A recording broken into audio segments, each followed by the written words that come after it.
All right. Back. We're back. Perfect. Jamie, on point. Right at the time when the round starts. I like how they're doing that when they have like a 7/8 commercial.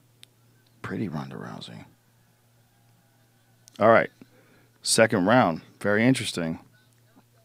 Who's better than Herb Dean as a referee? I say no one. Yeah, that's good. I think he's the best. Big John McCarthy gets a little bossy. I've seen that happen a few times. The hardest, I got to bring this up. The hardest one I ever saw was I want to say Frodo versus Marlon Sandro. There was a nut shot, and John says, "I don't think that was that bad. You have 2 minutes."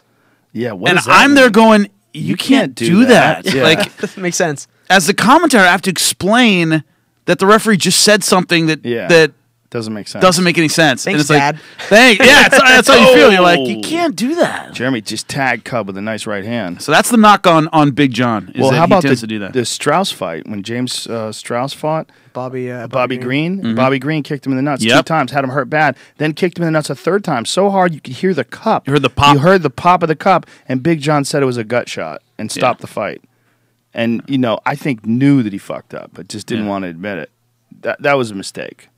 That was just a mistake. I mean, everybody makes mistakes. Yeah. Especially when you're in something like your referee in MMA. I mean, he's still A lot of one of my variables. all-time favorites. Yeah, seriously. And he did a great fucking job. Oh, good right. Popped him again. Jeremy's a monster, man. He just hit so hard. He smiled at him. And they touched gloves afterwards. Yeah, Jeremy's power. That fucking power. Something you got to deal with, man. Ooh, and he goes to the body there. The problem is if you're Cub Swanson, you have to stay busy because you got to outland the guy. You can't go 1-for-1 with Jeremy Stevens. Well, he's doing a lot of thinking. Yep, here, and he's thinking a lot, yeah. Yeah, he's got to do a lot of thinking. You got this fucking monster in front of you. So that's the problem is you have to stay busy to outland him, but you can't leave a vulnerability for a guy who hits that hard. You just can't. Yeah, and he's quick. Yeah. Jeremy's not slow, and he's a good counter fighter, too. He's not just an aggressive guy. He's good at setting shit out. That was a nice inside leg kick. He's really come a long way since he went to Alliance, too. Eric Del Fiero's doing a great job with him. It's so fucking huge to have good coaching. Yeah. Have you been with Oyama your entire career? No, I started with Chris Brennan, and then I left Chris just to go to Jeremy New Williams. Team Next Generation? Yes. Team NG? Yeah. Next Generation back in the day. Remember those guys? I was a fucking kid, I just... Oh! Another good right. Cubs He's hurt now. He's in trouble. Damn, that was a hard fucking punch. Oh, shit. Holy shit. He's not smiling at this one. No, then he smiles. Yeah, dude, Jeremy Stevens can fucking bang. Wow. Cub is he's got to be very careful. He looks all tentative now too, right? Yeah, I would be. Yeah. He's got fucking cracked a couple times. Especially Jeremy at 145, carrying all that power down. Isn't it a weird thing, power?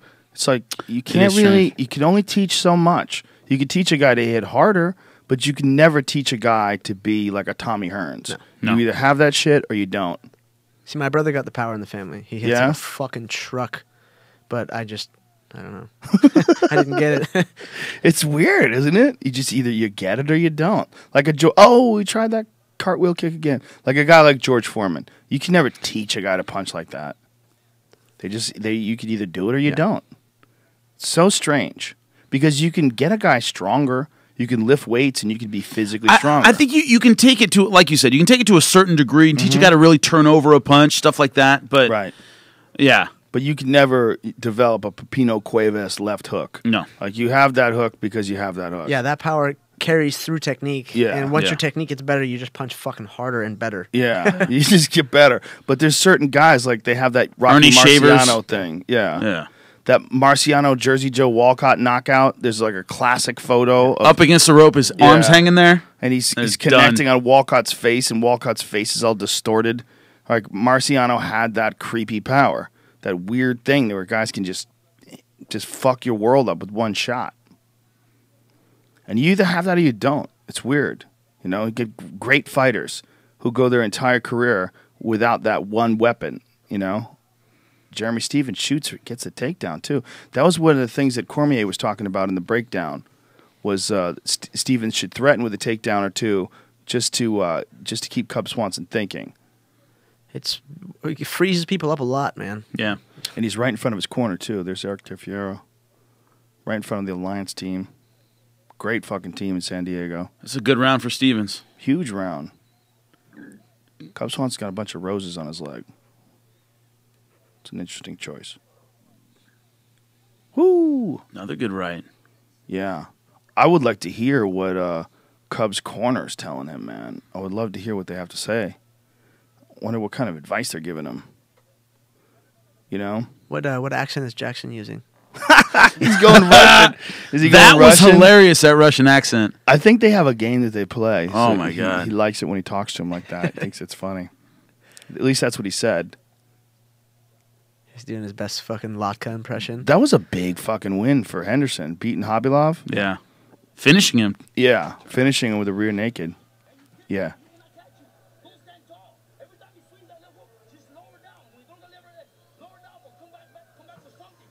Lower down and come back with something. Look at this. Bang. Jeremy Stevens, a motherfucker. And that's that right hand over the top that really clipped him. 2 big rounds for Jeremy Stevens, right? Yeah? Yeah. Jeremy looks fucking good, man. Yeah. It's got to be the beard. It's a little bit of everything, man. He's amped up, man. The kid's motivated. Round 3. You should see when he wakes up in the morning with his kids. Fire it up! Fire it! Like 6 in the morning. Shane Del Rosario used to go down there and That's what he does? And oh yeah, gets up at like 6 and him and his kids are fucking chanting, marching around the house, cooking breakfast. They say fire it up, fire it up. Really? And Shane didn't wake up early. Is So it the Crow reference that That's is what he over does? everybody's head? So he's got like a chant that he does in the morning? Wow. Oh, he did just to get his kids up out of bed. Oh, that's hilarious. My mom used to sing, and I was just like, Mom, get out of my room. Ew. You are an early morning person. Stop it. I don't believe there are early morning people. There's There people are. that just wake up earlier than you, and they want you to think they're early morning people, so they have some sort of edge on you. No, if you have no reason to get, if it's Sunday and you're up at 5 in the morning like my mom, you love that shit. You are an early 5? morning person. She will get up at 5:30 on a Sunday for no reason. That's ridiculous. Hey, That's ridiculous. My daughter woke me up at like my 6:30 dad will in the sleep till morning. noon. I don't know how they ever spoke to one another. Yeah, my kids will climb on top of me at 5:30 in the morning and start asking me questions. Yeah, and I'm like, go away. They're so cute, though. Go hang out with Grandpa. My Grandpa's awake. 4-year-old, she would just touch my face, Daddy. Give you a kiss. Oh, you're cute, It's but just so sweet. thoroughly. Can we go in the pool? It's 5 in the fucking morning. You want to swim? Nice right hand. Another by right Stevens. hand. I knew better than trying to wake my dad up at 6 in the morning. I get thrown through a window. I got Seriously. I got My dad did not play. One daughter who is a fucking princess. It's me and my dad living in the house, so Oh. she's just got us fucking wrapped around her finger. Like she just, I'm like, go. You know, she'll wake 2.5. She'll wake up, take her diaper off. Come try and wake me up. And I'm Cub with a nice right hand there, Go man. Oh, good body nice kick body- by that hurt Gus. him. Oh, right he's hurt. uppercut. He is hurt. Another right hand. Yep. Oh, Now can he, oh, Jeremy's Can't see stunned, the right. man. He's stunned. he is, and he's still trying to protect that body. Yep. It's still hurting Yep. him. He can't bring his right hand up Yeah, he's because he's reacting keeping to the elbow that. down there. He's reacting from the body. And Cub sees it and goes Still. for the left hook. He went with the left hook upstairs. And he brought it from down low. Oh, Oh. uppercut. Oh, right hand. Oh, beautiful. That's the accuracy of Cub. He's Yep. got such good accuracy. And that's something you saw in the Seaver fight. Oh, good takedown defense, too. Jeremy's in a little bit of trouble. See him breathe there? He's trying to breathe to get the Yeah. the flow back to his lungs because he is that Little body short shot's breath. taking everything out of him. Yeah, that body shot really fucked him up, man. That kick. And Cub switching that stance against, too. Looking for it again. Looking for that left kick. Cub needs a recharge though right now. Oh, obvious with that left kick. Throw that thing just at Yeah. the body because what are they gonna block it? Good. Yeah, for you. even if you block it, you're hurting. Yeah. Well, I think he was throwing it up high just because he figured he was going to protect his ribs at all costs. Jeremy's still hurting, man. He's still hurting. But you see the power difference. Cub landed some great shots in sequence and just couldn't get Stevens off his feet. Yeah. Man, interesting fight. Very interesting. Very, very interesting. And interesting to see what kind of damage Jeremy is sustained from that kick to the body. You know, a lot of guys get broken ribs from that kick to the body. A lot. Do you remember that Heath Herring Crow Cop picture? Yep. There was a picture of Crow Cop where he threw a left body kick, and it's halfway into Heath Herring's abdomen. Yep. It literally looks like he got thrown from a car and wrapped around a telephone pole. It was like, Who did he leave the foot bruise on? Vanderlei, first fight. Silva, man. That was first fight. Famous footprint. Yeah, that was back when Vanderlei and him had that weird rule thing where they would only fight on the ground for 30 seconds. They just wanted to stand and bludgeon each other. Well, it was the first time that Cro Cop had fought MMA. Yeah. And so it's a weird hybrid match. Yeah, he wanted some weird rules. And if nothing happened, if nobody finished anybody, it was a draw. Yeah. Yeah. So that's how that fight turned out, a draw. And then in the rematch, He just beat the career out of him. in the rematch, it was full Cro Cop. Yeah, there's the photo right there. Yeah, there's the picture. Oh. Look at that picture. Oh, my God. Oh, my God. The photo of Mirko's fucking chin halfway into Heath Herring's body is so terrifying. It's wrapping around. That's his a leg. perfect kick, too. Can you kick any better than that? Nah, that's about it. It's perfect. And here, Jeremy and Cub going at it in the third round. Jeremy cannot wait for this round to be over.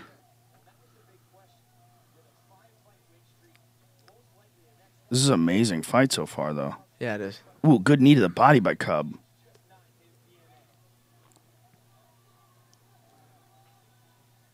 Do you think everyone always says, hey, there's that Mexican actor?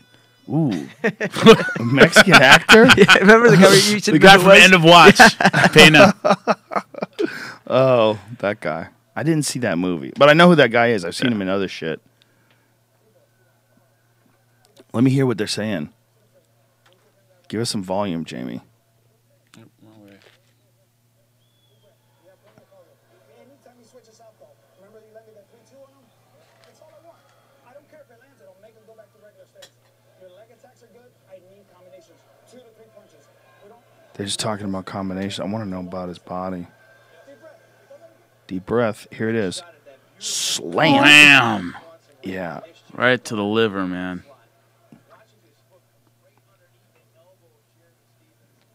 That look on your face when you know it's coming and you can't stop it.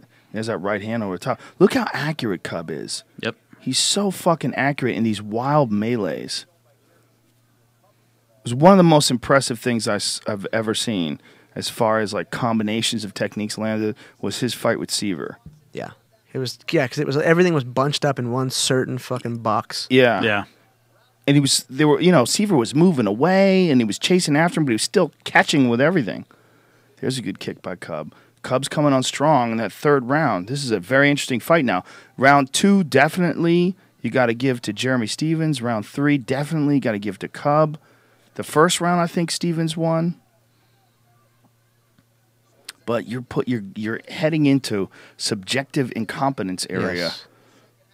You know, when a fight is close, it's like you would like experts to call it, but they're not. That's the weirdest thing about MMA judging. It's They're true. not experts at all. Some lady that got the job because she knew somebody in the Yeah. commission. I mean, for people who don't know anything about MMA that are listening to this, you would think that we're exaggerating, but we are not. We're not exaggerating. MMA judging is the worst out of any sport in the world that you could think of where you have like experts that are watching the contest at the highest level and they're aware of the subtle nuances of ebb and flow of the fight world. Well, that must be the case in MMA, surely, where there's billions of dollars on the line. Multinational corporations owned by Viacom and people called Zuffa, and they would ensure that these things Destiny are of someone else's life. judged correctly. Whole career. No, they're judged fucking terribly. They're the worst judged contests probably in all of professional sports is MMA.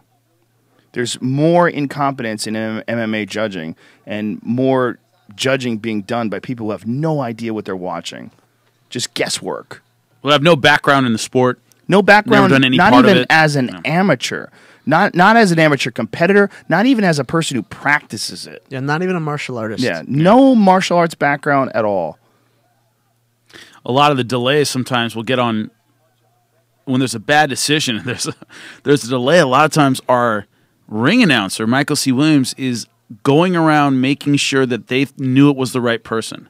Like, they're the one with the gray shorts and they're the one with the red shorts, right? Yeah. We had one where they had mixed it up. they had gotten the wrong person. He had to go around and go, they have the red shorts. And like, oh, hold on, and they scratched in and put different numbers in there. It has happened, man. Incompetence. It's just this sport was kind of like nudged in, and one of the big pieces of evidence that it was nudged in is the adoption of the 10-point must system. It's just not a good system. There's too much going on in MMA. In boxing, that system makes sense because you're only boxing. But when you have boxing with knees, elbows, kicks, and then takedowns, and then submissions, and then ground and pound, all those variables that don't exist in a boxing scoring system, the 10 points is just not enough. What if they do like a 30-point system? That's a good idea. Groundwork, takedowns, and then striking. And it's still all subjective, though. You'd have to know what the fuck is going on. Like, you'd have to know, like, sometimes a guy's caught in a guy's, like, a guy has a guy's back. Oh, nice, and the guy's right. in a lot of trouble. And sometimes the guy's not in trouble at all. And you have to be able to differentiate between a guy who's defending really well and a guy who's not defending well at all, who's on the brink of getting finished at any second. There's a difference. Why is Cub smiling? Because he defended a takedown. Good, he punched the body there. In short range, he's digging that right hand at the body. How hard are those knees to the thigh when you're up against the cage like that? How much do those suck? I don't know. Do you feel them at the time? No. I mean, You're so amped up with adrenaline. Yeah, and you just kind of get past the pain thing. That's gonna go away. Or When you're in it's gonna come training, back. do you wear knee pads when you're in training? Do you Sometimes. do those? Sometimes, yeah. I won't knee without knee pads on. I mean, that's just not really fair. That's Right. how you fuck each other up. It's rude. Yeah, exactly. It's just some some rude shit to do to each other. It's like foot stomps in training. You have to be an asshole. Those fucking stupid front knee kicks. Oh yeah, those are brutal. Those oblique kicks and front leg side kicks that Yeah. John Jones does to the thigh. They're effective, but they're asshole moves. Cub just Nice. he's blitzkrieging. Jeremy's starting to slow down a little bit. I noticed in every training, whenever I got kicked a knee around the muscle, when they find that space in between the muscles, oh, man. It was always terrible the next day. That's the accuracy of real Thai boxers. Yeah, where real they Thai kick guys, that one oh. spot, and they kick it twice, and you're like, "Fuck, I'm It sucks. over this." Ernesto Hus used to always get that spot right above the knee, where the bone meets the top of the quad or the bottom of the quad. Stopped Igor Vovchanchyn with kicks in K1. Yeah, there's a few of those guys that tried to venture forth into K1 from MMA. Didn't always work out so Disastrous great. results. Oftentimes disastrous results. But Rampage did that. A lot of people forget. Rampage fought Mike Bernardo, bro. Yeah. Yep. And beat him. And beat him in fucking K1. Rampage was a beast in his prime. I mean, it kind of sucks now hearing him talk about retirement and hey, he's still fighting, but you could tell he's kind of on his way out, doing it for the money. Yeah. Job security. Yeah. Well, it's a lot of money. I mean, he's got a bunch of kids, too. There's a lot going on. You got to keep that money coming in. He's one of those guys. He was the first guy I ever rolled with, ever. Rampage? On a mat, was Rampage. Really? An actual Sure, that was fun. Yeah. He brings it up a lot when we're hanging out and every time I see him. And Nice. Look at that. nice knee. Naturally, one of the most just incredibly strong people. Yeah, he's so strong. Oh, my God. Yeah, I rolled with him before when we were Jesus. filming that UFC, whatever the fuck it was, show for Spike. Yeah. He's so strong. It's ridiculous. Here we go. Final round here. Who do you think that last round went to? It's a good question. That's a close one. It was close. I wasn't really paying attention enough to score it. I don't like... I mean, sometimes a round's obvious, but even when I'm doing commentary, I don't know because when I'm doing commentary, I'm trying to point out all these different things about a round, and I'm not doing it. I think if you're going to score a round, you should shut the fuck up, and you should have a piece of paper in front of you, and you should be marking things down. Eddie Bravo used to do it in between fights. In between rounds, he would talk about the round, and they'd have like unofficial scorekeeper, like they have Harold Letterman for the UFC or for boxing. And Eddie used to have 2 columns, one for each guy, and he would have all these marks down as far as like hard kicks that were landed, punches that were landed, near submissions, and he had a whole system that he would do, and it was a very accurate system. I agreed with every one of his little in-fight, in-between round things. Creativity, being smart, and being knowledgeable of what the fuck's going on. Control. There's a lot of variables. I just think that There's too many variables for a 10-point must system. We need our own system, and I don't know what the hell it's going to be. I would like them to come up with better fucking gloves, and I would like them to come up with a better scoring system. Those are my two #1 gripes. I have to score mine for Bellator, and I have some fighters get pissed at me, man. Yeah. Like, sorry, dude. Why do they make you score it? They just did. They saw it was a good idea, and I was like, all right, I don't mind doing it. You know, you should probably tell them, well, I don't know, do whatever the fuck you want, but I would probably tell them I don't want to do that anymore. I don't mind doing it. Just, just who I think won and why, It's just a good template for, here's why I think. In explaining the scorecard, it does make me break it down what I'm thinking while I'm watching it. Right. So I do like it. Do you write things down when you're scoring? Like when you're doing commentary, do you write anything down? Yeah, sometimes I do. Most of the time I do. Yeah, I just try to, when I'm doing commentary, since I don't have to score, I just try to be... Oh, another good kick to the body. Damn, he's hitting him hard with that left. Oh, another right hand. Cub is on him, man. Oh, cartwheel kick. Beautiful double jab. Look at him, hands down. Right hand. Oh, he's taking over. Jeremy's a bloody mess, too. He's so creative. Like, look what he just did there. He ducks down and wings that overhand. Oh, left hook. So right on the dot every time. He's so accurate, man. And punching with your head off of the the beeline. Mm-hmm. You can punch in the same area and still have your head off of whatever line you're going. Another lead right. 2 minutes to go though. Good combinations. This round is still kicking. Jeremy's got a lot of blood coming out of that nose. Oh, splattering everywhere. Yeah, his face is a mess. Oh, Cub throws a lot of off-speed stuff too. He does things. He's really hard to figure out what he's going to do. Yeah. Very sneaky with the way he moves at you. He'll like slow, fast. He does a lot of that. Nice left hook there. And it's hard to see. A lot of times it's hard to see punches that come from the hip like that. Mm-hmm. Yeah. Very difficult, especially when you have good head movement. Yeah, and he's got very good movement. Very good waist movement. Back and forth.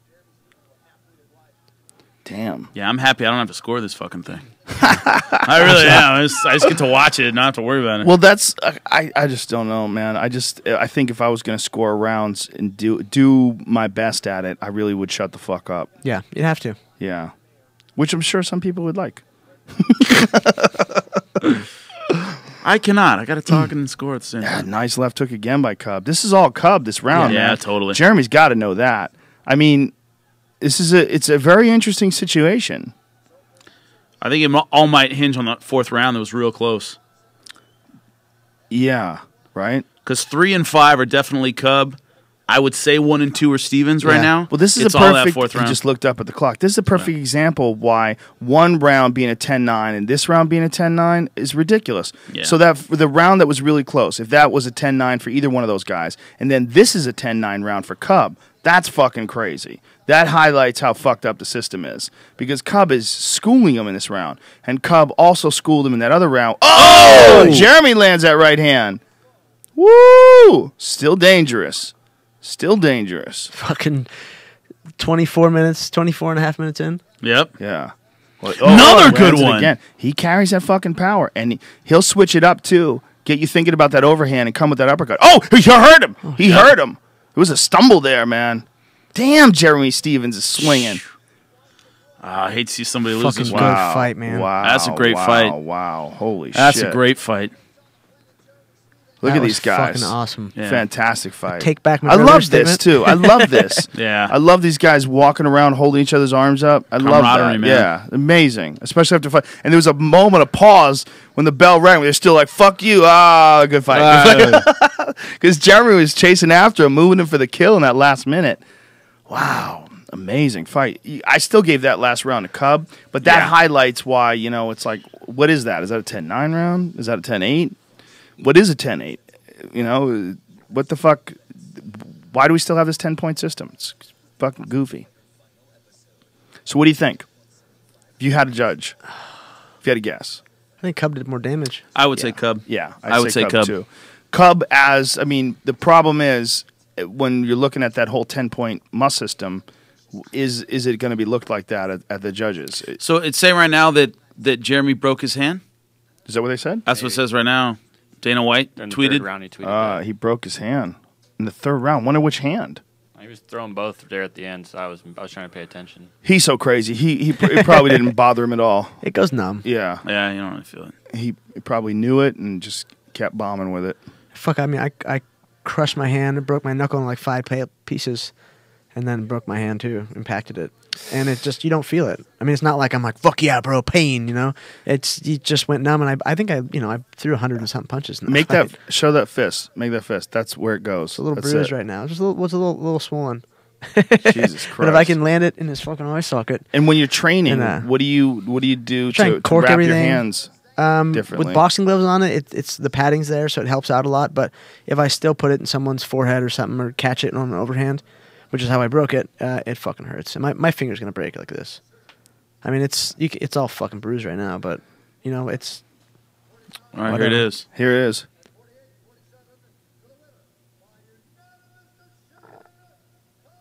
Cub Swanson. Yeah.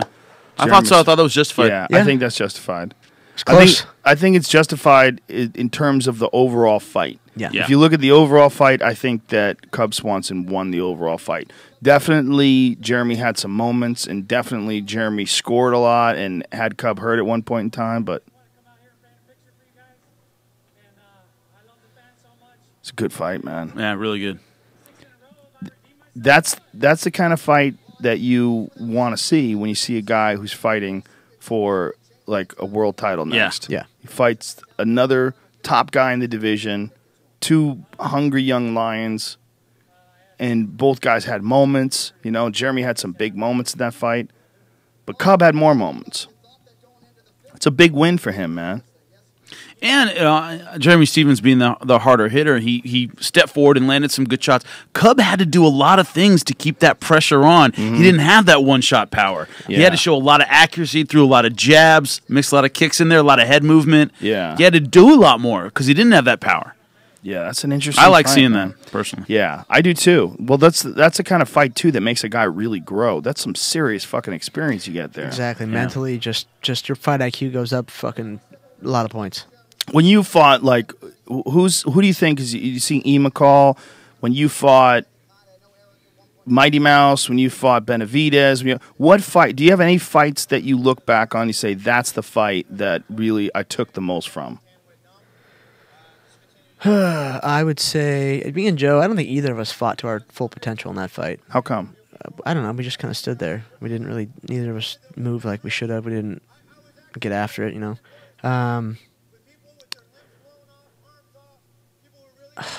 I'm pretty disappointed in my UFC career, so I don't know. Are you really? Yeah, fuck Is yeah. Have that- a down note, dude. Are you just Come is it on, because come on, you're man. a perfectionist? Yeah, because you're 'cause constantly I just- striving to improve. Yeah, I should be world champion. It's not good enough. And I think that everyone knows I'm the only threat to Demetrius. Listen to you. And I fucking molested him once on the ground. I'll do it again. I get my fucking hands on you. I think that, you know what? I don't have the best pure jiu-jitsu. I don't have the best pure wrestling. I don't have the best pure striking. But when it comes to getting in a fucking fist fight and having it end up on the ground, I'll fuck up anybody in my weight class. I don't think there's anybody who can do it. Want to scramble with me? You want to, with submissions and shit like that and punches? I'll fuck you up. What do you think that separates you? What do you think it is? Oh man, I don't want to sound like Gene LaBelle too much, but Gene LaBelle too much? but I get off on it. It's maybe not as sexual as Gene likes it to be, but I thoroughly enjoy fucking people up, man. It's a good time. I got Always entertaining. I got a lot of pent up aggression. I like to perform. I think performing has become the biggest part. Just putting on a show. Yeah, and if someone's their well being is at stake during that, I'm sorry. Sorry, I'm not sorry. And what card are you on next? July 19th in Ireland. I'm fighting Brad Pickett. Finally, Oh, that's finally. a good fight. That's an I get to interesting fight an fight. Englishman in Yeah. Ireland, and I am. Wow. I have a super. It's Gaelic. It's it's Irish, Scottish, Wales. I think that's what Gaelic is. But Oh, your last name. yeah, it's Ian McCall. You don't get any more Irish than that. But sorry, I'm not Irish. I just Yeah, have they're a gonna last be name. bummed out. Like, what the fuck, man? You're confusing us. We want to root for Yeah, you. seriously. You but don't- you don't half- look Irish? You're Mexican or something. That's hilarious, man. That's a good fight, though. I love that Yeah. fight. Brad Pickett is fun. He's a fun guy. We're gonna get a bonus. Did Pickett fight flyweight yet? Yeah, once. Who did he fight? Neil Seary, the Irish guy. Did he win or lose? He won, but he looked like shit. Did he? Yeah, I mean, he Tough weight cut? I think that's what was a big part of it. And, you know, you're supposed to be a boxer, and you get cracked, and you turn into a wrestler, but I'm not going to get out wrestled by an Englishman. That would be embarrassing, wouldn't it? Yeah, you know. But I talk shit, but I got fucking taken out by a Brazilian, so I jumped into it. But so, again, I say stupid shit all the time. Forgive me. You're comfortable with saying stupid shit. Yeah, because it's entertainment. You know, I think people get butthurt on Twitter that shit I say, and I'm like, motherfucker, you got a problem, you can text me or something. Some people that I know have gotten hurt. The internet is filled with people that are It's not just butthurt, but tough place. looking to be butthurt. And I'm just playing the game. Yeah. People have said the most horrible shit to me online. I mean, with recent events, especially shit that's been said to me, I'm like, Jesus Christ, you guys are mean. Good thing I don't have feelings. If I had a heart, man, this would really suck. Not just mean, but mean, and they don't even know you. Like, Yeah. it's not like they're angry at you Exactly. and they're trying to get back at you because you did something to them that they can't forgive. It's like, no, you don't have any relationship with No them idea. at all. They Yeah. just reach out to you and just try to shit on you because their life is fucking miserable. Have we ever met before? Because No. you're saying some shit that if Nothing. you were in person, I'd break this fucking mug over your head and stick it in your neck. You want to fuck with Seriously. me? I mean, like, For what? For what reason? Just to try to get just a rise out of you. Yeah, to ruin my day. Well, it's They because just want a response from you, and because they don't have anything going on in their lives. There's And they just want to, oh, I got your Rogan mad, and he said something to me. Yeah. It's a big deal to them. There's definitely true. that. That's a factor That for is sure. huge. And that's a sure sign that you're a loser because that's something that winners don't do. I've always said that Michael Jordan is not leaving YouTube comments. No. You know, he's not Yeah. like shitting all over someone's fucking video. Yeah. Like, you know what I mean? This fucking Fuck song that guy. blows. I hope they die in a fire. Yeah. You know, that kind of attitude is almost always perpetrated by losers. And it's just a matter of thinking a certain way that you will constantly chase down an Ian McCall and shit all over him and try to hurt his feelings, try to reach him online, try to recognize me. I'm here. I know things about you. We're Have in a you bad fucking seen the relationship. guy- I know about your relationship. He's a fucking supposed to be a comedian, and he called out Louis C.K. for a fight to fight Louis. Who? Some fucking guy. I don't know his name. I don't Fight Louis C.K. He wants to fight him, and he called out me, and he says, "Check this guy out, calling out Louis C.K." And I was like, "Oh," so I retweeted it, and then I watched it, and I was like, "Is that you? You're a fucking douchebag. You're a horrible You're a person." piece of shit." And I'm sorry I fucking retweeted that, but like, you're the kind of guy that I'm going to fucking spit in my hand and slap you in the mouth with it. Like, So he's calling out Louis C.K. because Louis C.K. is doing well. exactly. And then he calls 'cause me he's out, and I was funny. like, "Do you know who the fuck you're talking to?" Like, it's just weird. And There's a lot of idiots out there, but those idiots think that that's the way that they can become famous. That's the way it's- they can get a name. You know Craig Carton, he used to do the MMA Uncensored show? No. All right, he is, everybody hates the guy because he's like a New York loudmouth, like radio host. And everybody hates him. And we were doing a shoot. I was on the show, and he's actually a nice guy in real life. And he goes, not one time, with all the hate I get, has anyone in real life, in person, ever said anything to me. I go, really? And he goes, not once. And he is hated. Not like there's some people out there that don't like you and me, Joe. I'm talking like most people don't like Craig Carton. He's Yeah, like an obnoxious most New York people loudmouth, like you. and they don't. Most people You know? I talk to that are MMA fans like you a lot. Aw, they think you thanks. do really well. But yeah, there are some people that just get fucking universally hated. There's yeah. some people. I talk to a lot of people that fucking hate John Jones. You know, Yeah. and they're talking to me about how John Jones is hated. All my friends hate John Jones. He's so fucking cocky. And I'm like, let me help you out here. Here's what's going on. You know, and I know that John Jones is awesome. And that's one of the things that's bothering you, is that John Jones knows he's awesome. Does he do things that are debatable? Yeah, he got in an accident with a Bentley when he was drunk with a bunch of strippers in his car. Sounds to me like he was having a good time. he's young and dumb. yeah. man. The Fucking end break. of a night. You can't get a lot mad of at us have that. had. No. So what are you mad at? You're mad at the fact that he thinks he's going to win every fight? Guess what? He won every fight. So It's he's his job. right. You know, like, what are you his mad job. at? I don't understand. You mad that he's ducking Gustafson? He wanted to fight Daniel fucking Cormier, Olympic wrestler, undefeated both as a heavyweight and as a light heavyweight. A guy who's been running through people, destroyed Dan Henderson. He wants to fight him, and you think he's a coward? Yeah. That makes a lot of sense. People are fucking stupid. Look, the simple phrase of "go ahead and explain yourself" Yeah. tears most people completely. No, just take that logic a bit further. I just want to hear you express it one piece at a time. Also, and everything falls apart. The other thing that fucks people up is the platform of being able to do like a Twitter post or a blog entry or anything where you're not addressing a human. A person's not challenging You're not what you say. accountable. Like if you're saying something, even if you're saying something to me, if you're not talking to John Jones, you're saying something to me that doesn't make any sense. I'll go, wait, hold on. What? I'll stop you at the first paragraph and go, that's not even true. That doesn't make sense. Well, here's why. But instead, they get to just blah, blah, blah, blah through a whole entire blog entry and justify their thoughts or unchecked. And by the end of it, you know, somebody reads it, they'll get angry, they'll have all these opinions on it, but it would have never happened if they were interacting with someone. There was an experiment at Stanford University where they put people in masks and had them shock people. And what it is, they had a control group where one subject didn't have masks on, and they were behind this glass, and they were shocking people when they would answer a question a certain way. Then they took a group of people and put masks on them and did the same experiment, and people would hit the button like incessantly when they wouldn't even ask a question. They would just shock them. As soon as they became anonymous, they would hit that fucking thing when they said the right answer, when they didn't even talk in.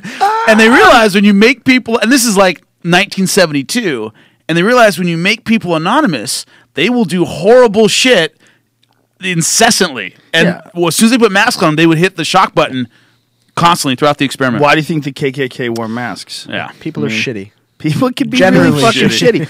But also awesome. You know, people are pretty fucking awesome. All my favorite people are people. The way I look at it personally, that's a good fucking that's a great statement. My favorite people are animals. I'm throwing that out there right now. I like pets and shit. I'm into monkeys and shit. Yeah, Because monkeys do have shit. And they do have shit and they fling it. My thing is like I like, you know, if I like something, I'm a reasonable normal human being, and I don't like pickles, and I like the Pittsburgh Steelers. I've never gone online and talked about either one of those subjects. Most people that like something or don't like, just go, oh yeah, I like, you know, Jimmy Smith's all right. They're not going to get on a forum and yell about me.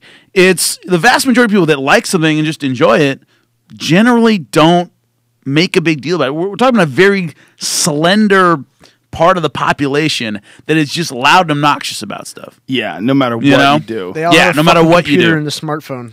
Right. So every asshole has a fucking voice now online. It's like, Everybody's got an opinion. This thing about being anonymous to be able to reach people, this is unprecedented in human culture. Yeah. It's never happened before. So people don't know how to fucking deal with it. They don't know how to manage it. It's not a ability that anybody's ever had in history. So this ability is something that it's going to take a long time for people to manage and use. And I think what's going to change it more than anything is that somewhere along the line we're going to lose anonymity. I think everyone's going to know who everyone else is. You're going to be accountable. So at the NSA. Yeah. It's exactly. Like if you're doing death threats to the government, they know who you are immediately. Yeah. You could try to hide behind a proxy, but they're going to find you. They're going to find you really quickly. And ultimately, that kind of ability is going to trickle down to the common man. everyone's going to have that ability to do. And the world is going to know that you're a cunt for doing that, too. Have you found out, like, you remember that Reddit thing that happened a while back where there was a guy who would post all kinds of fucked up shit on Reddit, and he like creep shots, like upskirt shots and stuff, and underage shots, and all this different weird, creepy shit. And then they found out who he was in real life, and they contacted his employer and showed him all the stuff that he put online. They fired that fucking guy. Good. Wow. And the guy had, like, a wife and kids and the whole deal, and, you know, like, lost his job, and he got outed on the internet, and you know, millions of people hated that guy after that. So many people got a hold of the articles and retweeted things and Facebooked it, and it was a big issue about freedom of speech and privacy, but also a big issue about outing fuckheads. Yeah. Good, fuck them. Yep. Yeah. Fuck them all. Fuck them all, says Ian McCall. That rhymes. That rhymes really well. So the fights are over, gentlemen. I guess the podcast is over too. This has been a great time. Yes. This was It fun. has been, man. It's a It good flew. fucking fun 3 hours. We put this together this afternoon too. Yeah, I got a call this afternoon. What are you doing tonight?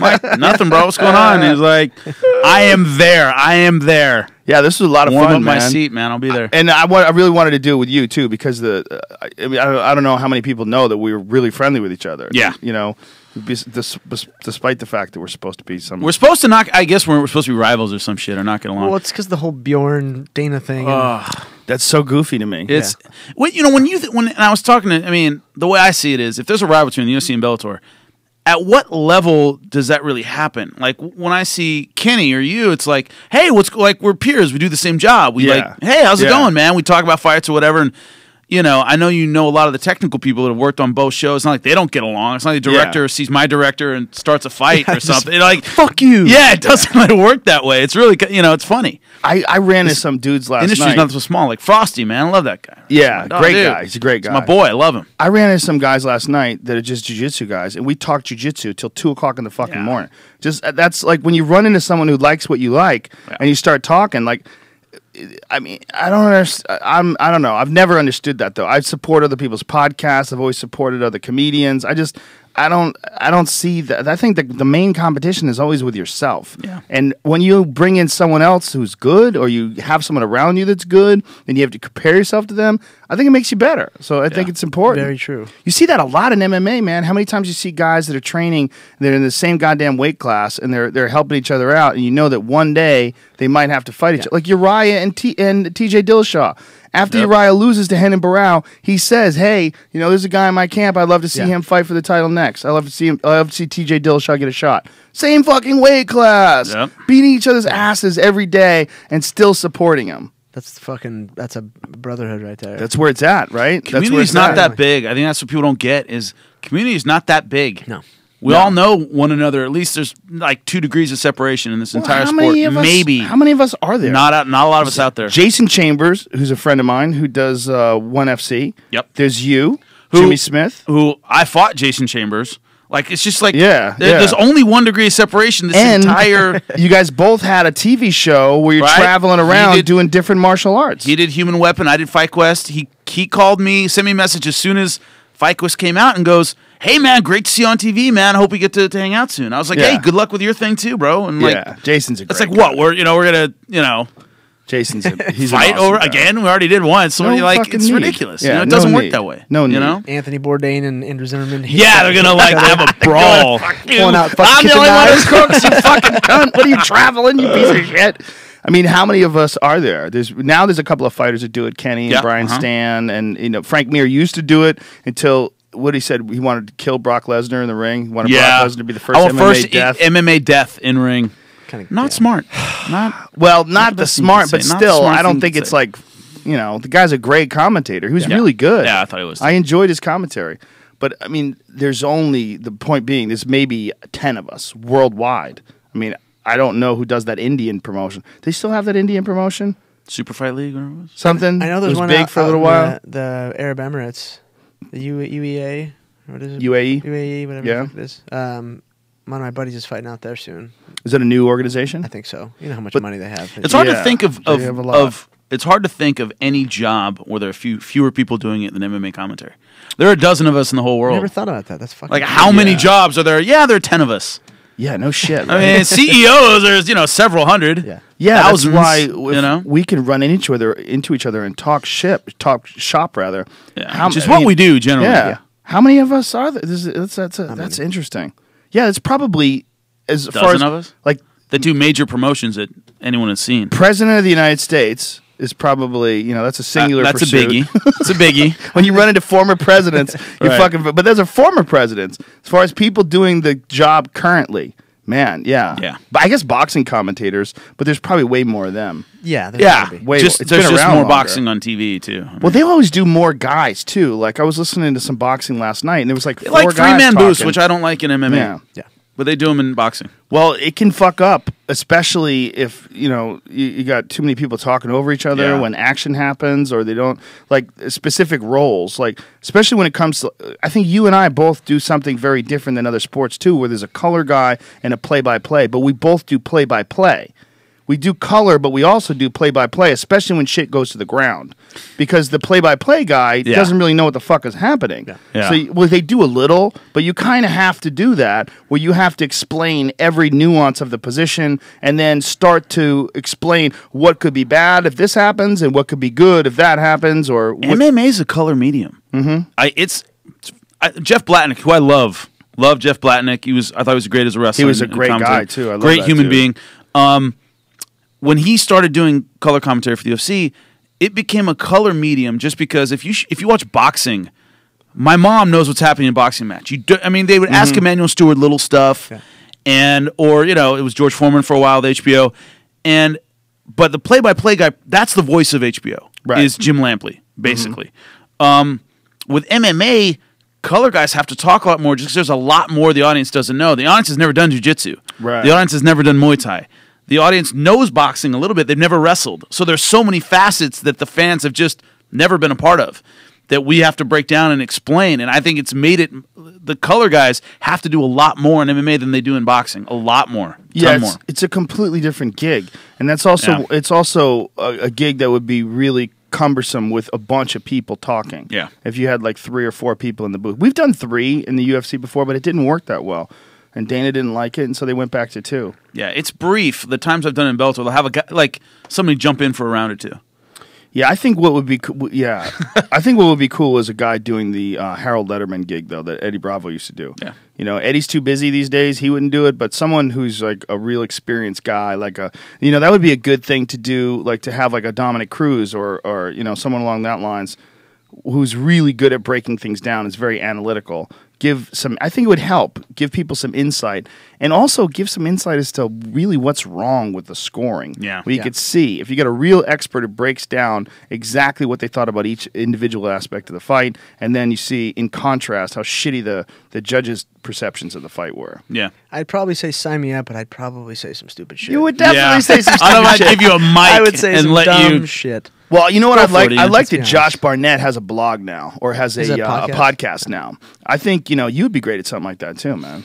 We've thought about it. I've had a few people kind of hit me up about it. We have a business called Direct Endorsement where we do live streaming only for an hour. And we take an athlete, not just fighting, but fighting, skateboarding, motocross, whatever it is. They pick a charity. We pick a product. Say it's this mug. Everyone buys the mug. As we're doing the podcast, that person's signing while we're talking, asking questions. We get into what the charity is, and it's like whatever percentage they want. Usually 20% goes to the charity they pick. So That's very cool. it's a cool little thing. We only had 3 of them.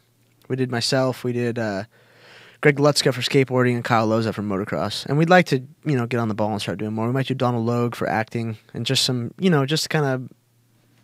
just to hit different surfaces. Just because I don't really hang out with fighters that much. Yeah, no, that's interesting. So, like, you only hang out with fighters when you're training, when you get outside of training? Yeah, I mean, realistically, I only hang out with people at the gym. If I'm not at the gym, I'm at home with my kid. But a lot of people that are fighters find that they're the only people that understand them. That other fighters, like, it's such a crazy lifestyle.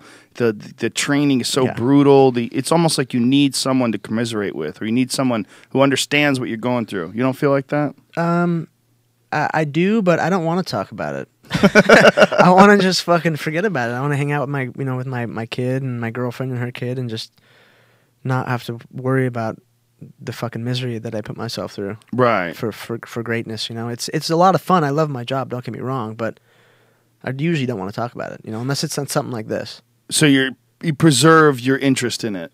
Yeah, because otherwise, I do. I've been watching more fights lately now that me and my dad live together, and that's fucking all he does. My daughter loves watching fights. That's hilarious. A 2.5-year-old loves watching fights. And she she sees, Uncle Shane's on the TV, or this person's on the TV. There's Romy, there's, Coach or whatever. Wow. It's just cute. So that is cute. When you're in between camps, like say after a fight and you don't have anything scheduled for a while, how much time do you spend training and working on things, and how much is just decompressing? I live a very active lifestyle. Like everything I do is outdoors. I'm in Tahoe, Reno a lot. It's high altitude, so we're always going on hikes, and I'm always doing high altitude Bikram with my girlfriend. And she doesn't let me fucking sit still. Like she always has something to do with the kids or with me and her, or even if we're traveling. Like went to Costa Rica for a surf trip. So we surfed and went jungle hiking and tried to find fucking sloths and monkeys and shit. So it's like it keeps my attention going, and I'm always fit. That's cool. That's a cool vacation. Yeah, except for the diseases and the bugs that can kill you. See any of those? Oh, everything wants to kill you down there. Everything in that's Costa Rica wants to fucking fucking kill you, right? Yeah, I mean it's not like you go to Hawaii. Like I went to Hilo and hung out with BJ, and we went to Waipio. I'm looking around like, where's your bugs? Yeah, well, there's fucking mosquitoes, but Yeah. besides that, I'm like, there's nothing here that wants to kill me. Even the Like, mosquitoes, that's I weird. think, came from people. They Oh, brought yeah. them over on boats and shit. You know. He's like, no, bro, he's cool. We're just gonna hang out and farm some taro. I'm like, okay. BJ's been there his whole life and still trains there. That's crazy. Yeah, we finished building the gym in YPO, his little dojo. I call him my Miyagi, and then he one morning like woke up. He's like, hey, bro, wanna go bless the gym? I was like, yeah. He's like, all right, grab your shit, let's go. And we just fucking drove to YPO, and it's got a little shitty old truck he doesn't care about, and drives it through the river, and it's got no sound, no electrical's been shorted, so it's no radio or anything. And he just drives through the most fucking beautiful country you can, and then we go in there and we just beat the shit out of each other for half an hour. We had some shirtless fucking hippie dude doing the time for us. Oh, that's we used to like wrestle in hilarious. high school. It was all stocky. And he's like, okay, can you just tell us when 5 minutes is up? Okay, ready, go. How many people live in Hilo? Oh, I have no idea. Not that Not many. that many, right? No. It's like 30,000 or something crazy. Probably. Because just the Big Island itself, not a lot of people live on the Big Island. No, and the Big Island's fucking huge. Yeah, I think the Big Island only has 100,000 people on it.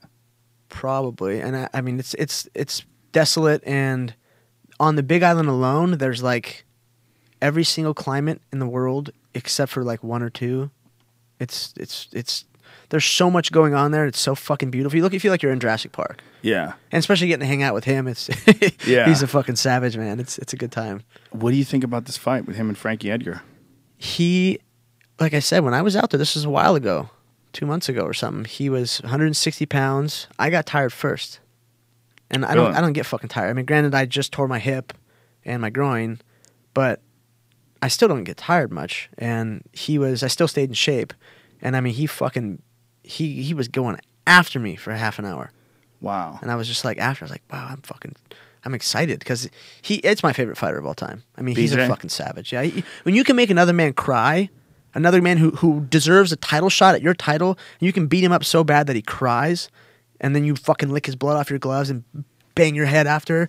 Like, I like you. Oh, the Joe Stevenson fight? Yeah. Stevenson. The problem is, I'm throwing the counter here, is that he's always had trouble with fights where he wasn't on top. It's mentally, when the ball starts rolling the other way, it rolls bad. The momentum goes the other way for him.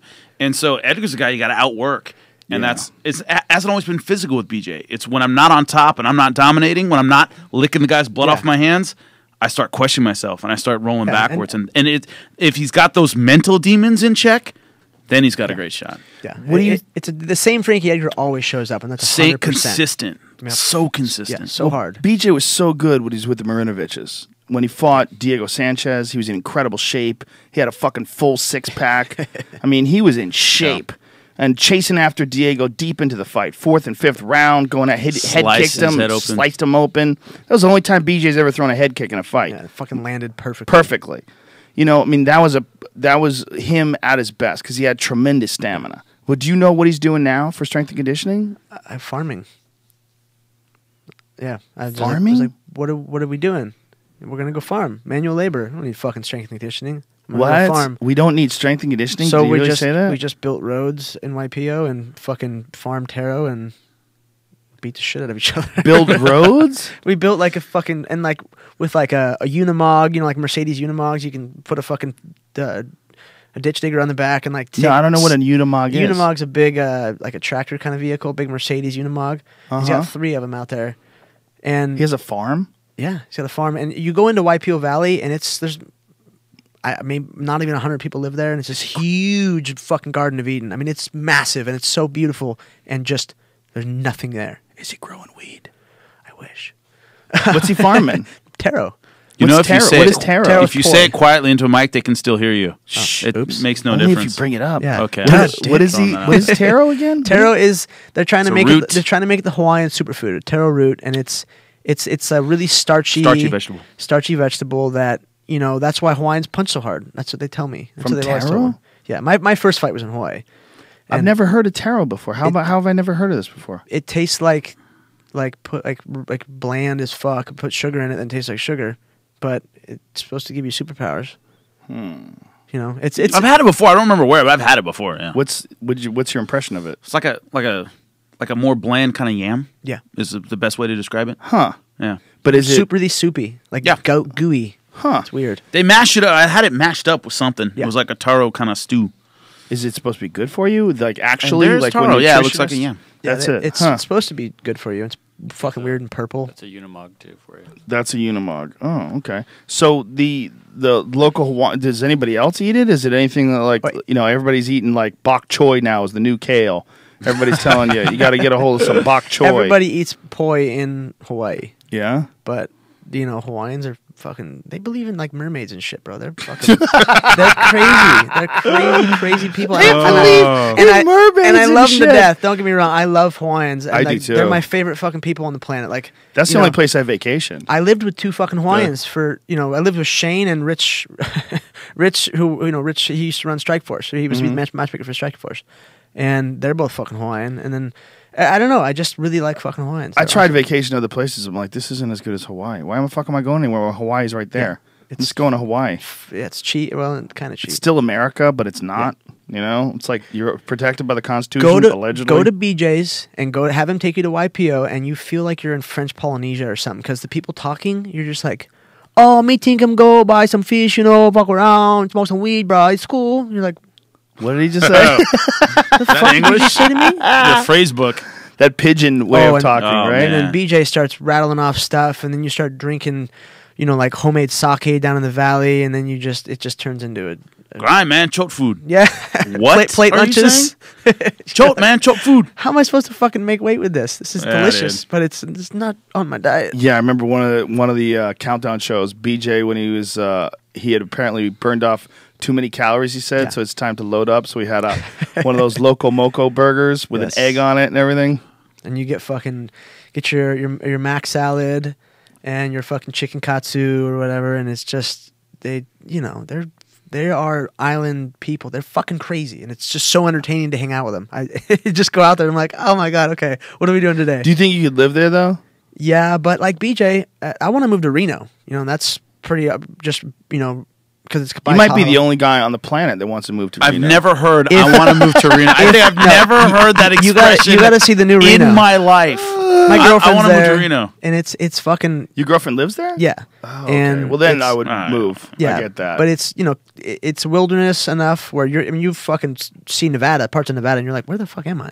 right, yeah. There's parts of Nevada where they have crazy elk hunting. Yeah. Where they're bugling elks, and you hear these elks like fucking 1,200-pound beasts Yeah. come rolling over the hill, 30 and 40 of them at a time. Her cousins are all trappers and hunters out there. They're like the two of the best young guys out there. Isn't that funny that people don't think about that when they think of Nevada? You think of only Vegas The and Safari then Club. nuclear waste. The Safari Club is the biggest fucking hunting club in the world. Incredible nature out in Nevada. Yeah.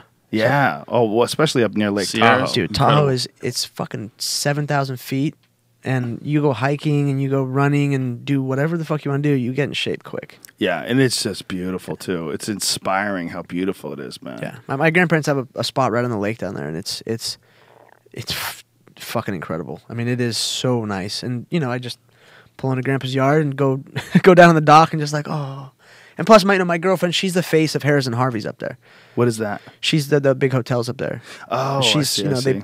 they pay her to just fucking stand around. Oh, that's cool. So, It's a sweet gig. do you? Yeah, it doesn't suck. Isn't it all methed out up there though? Isn't Reno? There's kinda parts of methed Reno out? that are shit. Don't get me wrong. Oh, I've heard there Reno's- is Reno 911 there, but like if you go to the river, you go to the free Without the madcap Yeah. hilarity, like the free fun. If you go to the Yeah. free fun like the river, and people got blow up mattresses going down and shit, but if you can just say that's hilarious and then kind of have your own life, do your own thing. Right. I just like seclusion. I'm becoming more secluded, and again back to like BJ has. He'll go stir crazy. And then he'll go train over here, or he'll go train in Brazil, and he gets away, and you get away from your family and kids. Right. Yeah. Yeah. I think that also too. You live in a place in Orange County that is super congested. There's so many Yeah, people I down hate it. there. Yeah, I'm not a fan of that either. So when you go somewhere else, like you take a place where like Reno, which is just especially near Tahoe, where it's just all nature and beautiful, and you feel like. You feel like you relax. You're not stuck in traffic for 20 minutes. You're going to go 2 miles in 20 minutes. I mean, if you're in Vegas and you're trying to It's go so down the fucked. strip and you're trying to go from one end of the strip to the other end on a Friday night, good fucking luck. It might take you, hours. Yeah. And that's every day in Orange County. Every day. I mean, you can get traffic in Orange County at 4:00 in the morning. You Literally- could somehow or another run into traffic. That's why I got here an hour early because You never know. I was in Yeah. fucking Irvine, and I'm like, oh, I gotta go now. Yeah, you gotta go never now. know. I mean, it's Yeah, when I bullshit. texted you, I think it was like 2 in the afternoon. I'm like, I wonder if that's enough time for him to get out here. Yeah, seriously. yeah, it's so fucking stupid. So you go to a place like Reno and you feel that nature, and you go, I could live like this though. Like, Yeah. why would I? Yeah. I got a hot girlfriend. I got, she got a cute kid. I got a cute kid, and cost of living is super low. And all I need is a nice little all-wheel drive, Subaru or something, or Audi, and just hit that fucking Kingsbury grade. Wop, wop, wop, wop, wop, wop, wop. Just would drive you fast. would you train up there? Yeah, I would do my training camps down in Orange County still, but if I could just get away and there is gyms up there. What is there high level gyms? There's Reno or Nevada Muay Thai, which is I think the okay. best gym up there. And they have Charles Gracie Jiu-Jitsu, so they got some good black belts. Oh, that's And- nice. And that's all in Reno? Yeah, and How many people live in Reno? It's getting bigger, and it's getting. The food's getting really good. Really? And yeah, there's my girlfriend, like I said, is kind of the face of the area, and Mm-hmm. she's always around other hot. That's what I get to see. I get to see hot women all the time because she runs a promotional company. So Wow. I go. This up is there- all kind of coming together. See, it all makes slowly. sense I now. get it. Yeah, at now I first, understand. the I moving want to to move Reno, to I didn't Reno, get man. it. The caliber of ass that comes out of even her little town of Minden is fucking incredible. I'm like, wow, this place is great. That's interesting. Because I think of it's biased, of course, but Yeah. I think I've never been to Reno, but I think of Reno. I might have been to Reno, but I don't remember it. But I think of Doug Stanhope recorded his CD there once because Doug likes to go to fucked up places and record things. Like he did one of them in Oslo, Norway. Like I don't know why the fuck he did that. They barely even understood what he was saying. But, he recorded his first CD in Reno, and the voice that's chalked off on a list of places I don't need to go to. Yeah. I listened to that CD. I'm like, yeah, I don't need to go there. It's changed very recently where it's becoming cool. It's becoming kind of Portlandish, but minus the fucking douchey let's save the world kind of shit. It's like when did that happen? recently, super recently. Like how many years? Past 5 years maybe. What caused it? People probably realized. Hey, People realize that we're fucking everything up and we're douchebags, and everyone's like, okay, but it's so outdoorsy, and it's still got the fucking casinos, and they're starting to become nicer, but there's always something going on. the only other guy always I know that lives in Reno is my friend Remy, who's there's a show called Solo Hunters, Yeah. where he goes hunting by himself. He's a guide, and he's kind of a famous hunter, and he goes by himself and just brings like these cameras and GoPros and shit and films everything and then edits it all together. These crazy hunts that he goes on. I want to kill something with a sword. That is possible, but not likely. You're really good with a sword? Yes, I got a black belt in Sansu when I was younger, Kung Fu Sansu.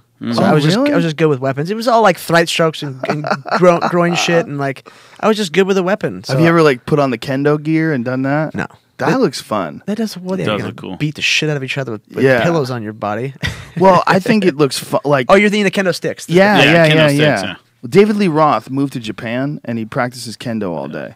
He does kendo every day. Well, it's because he's David Lee Roth. He's a gangster. Yeah, He's fucking awesome. David Lee Diamond Roth- Dave, dude. fucking Love high him. kicking and shit. Took his dog, took his dog, got on a fucking plane at like what, 60? Is he 60?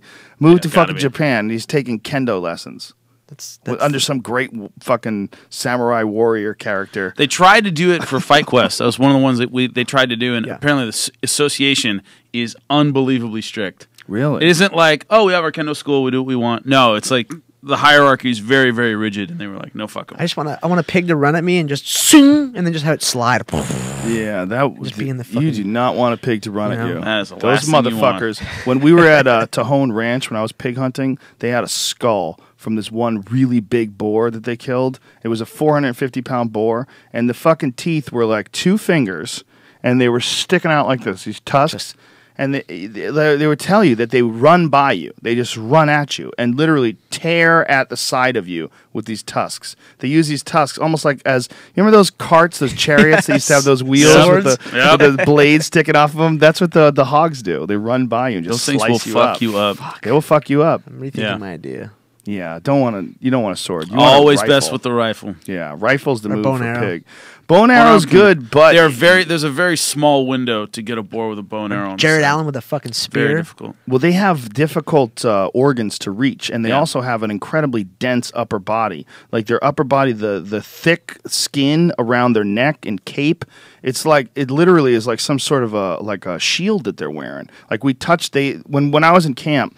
There was I killed a female pig, but there was a guy there that killed a big boar, and they were explaining to me this is why like shot placement is critical when it comes to archery. Like touch this, and it was like a saddle, like a horse saddle. That's what it felt like around the neck, and because they're constantly cutting each other up and fucking each other up, so they have like this thick meat all around their body. Can you eat that meat, or is that just the shit? Fuck yeah! I was gonna say it's got to be good. Well, the pork is very good. I love pork. wild boar. It tastes Yeah, it's fucking awesome. delicious. Especially smoked. I smoked a ham, and I'm telling you, it was one of the best things I've ever eaten. It was delicious and super healthy, much healthier than a pig that you get in a grocery store. Because these pigs are just eating acorns and they're running around. They're real muscular, so it's like a dense, rich, dark protein. Super good for you, man. Their meat's all oxygenated and fucking. If full you of wind up nutrients. going up to Reno, you'll get a lot of elk. There's a lot of elk up in Reno. There's a lot of people that have, a lot of hunters up there. I'm sure you can probably buy it up there too. Yeah, I would want to go kill it myself. I would just go with my girlfriend's cousins. That's their thing. Like one of them took me fishing over the winter, out to the rivers. He's like, yeah, throw it there, and I missed. No, throw it right there, and I missed again. He's like, give me that. Threw it right in the spot and caught a fish. Did he see it, or did he just know where the pool was? He saw it, and he's like, and we're driving by, and he's like, we're driving from the highway, and it's 100 feet down to see the river. And he's like, oh, you see the fish coming up? I'm like, no, man. He's driving? Yeah, we're driving in his Pay truck. attention He's to the like- road, bitch. He's like, you see that? I'm Seriously. like, I don't fucking. Get your fucking eyes off the river. I'm like, I don't know, man. So we went down there, and he just wherever he tells you to put it, if you can, once you landed in that exact spot, you pull in a fucking fish. I'm like, how many times have you caught that fish?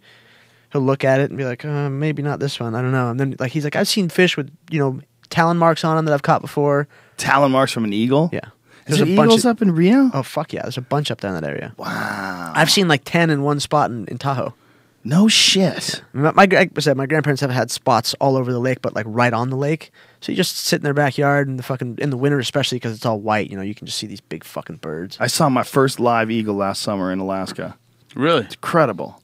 Alaska's fucking amazing. It flew over our boat. Me and my friend Ari Shafir, we went up there fishing and we did a gig up there. Fucking had a great time. But when we were taking the boat to the spot on the river, this fucking eagle flew over our head. This huge eagle, just woof, woof, woof. Big ass fucking legs and shit tucked up inside. Big Fucking talons. gigantic, man. They're such big birds, About to man. fucking snatch you up and take you home. Just looking for the same shit I'm looking for, trying to steal some salmon. Yep. But they're so big, and there's so many of them. You see them up there. The people say they're like pigeons. Like they think of them as like pigeons. Nuisance bird. Yeah, fucking, the American Fucking eagle. eagles. Yeah, God damn it. God damn it. Our national bird is a nuisance bird. That's a problem too, because if they got so overpopulated, they would never get so overpopulated in America or down. I mean, Alaska's not really America. It's kind of America, but whatever. Mother But- Russia? But if they got down here and they got that overpopulated and they started like stealing cats and shit, and it's become a real problem.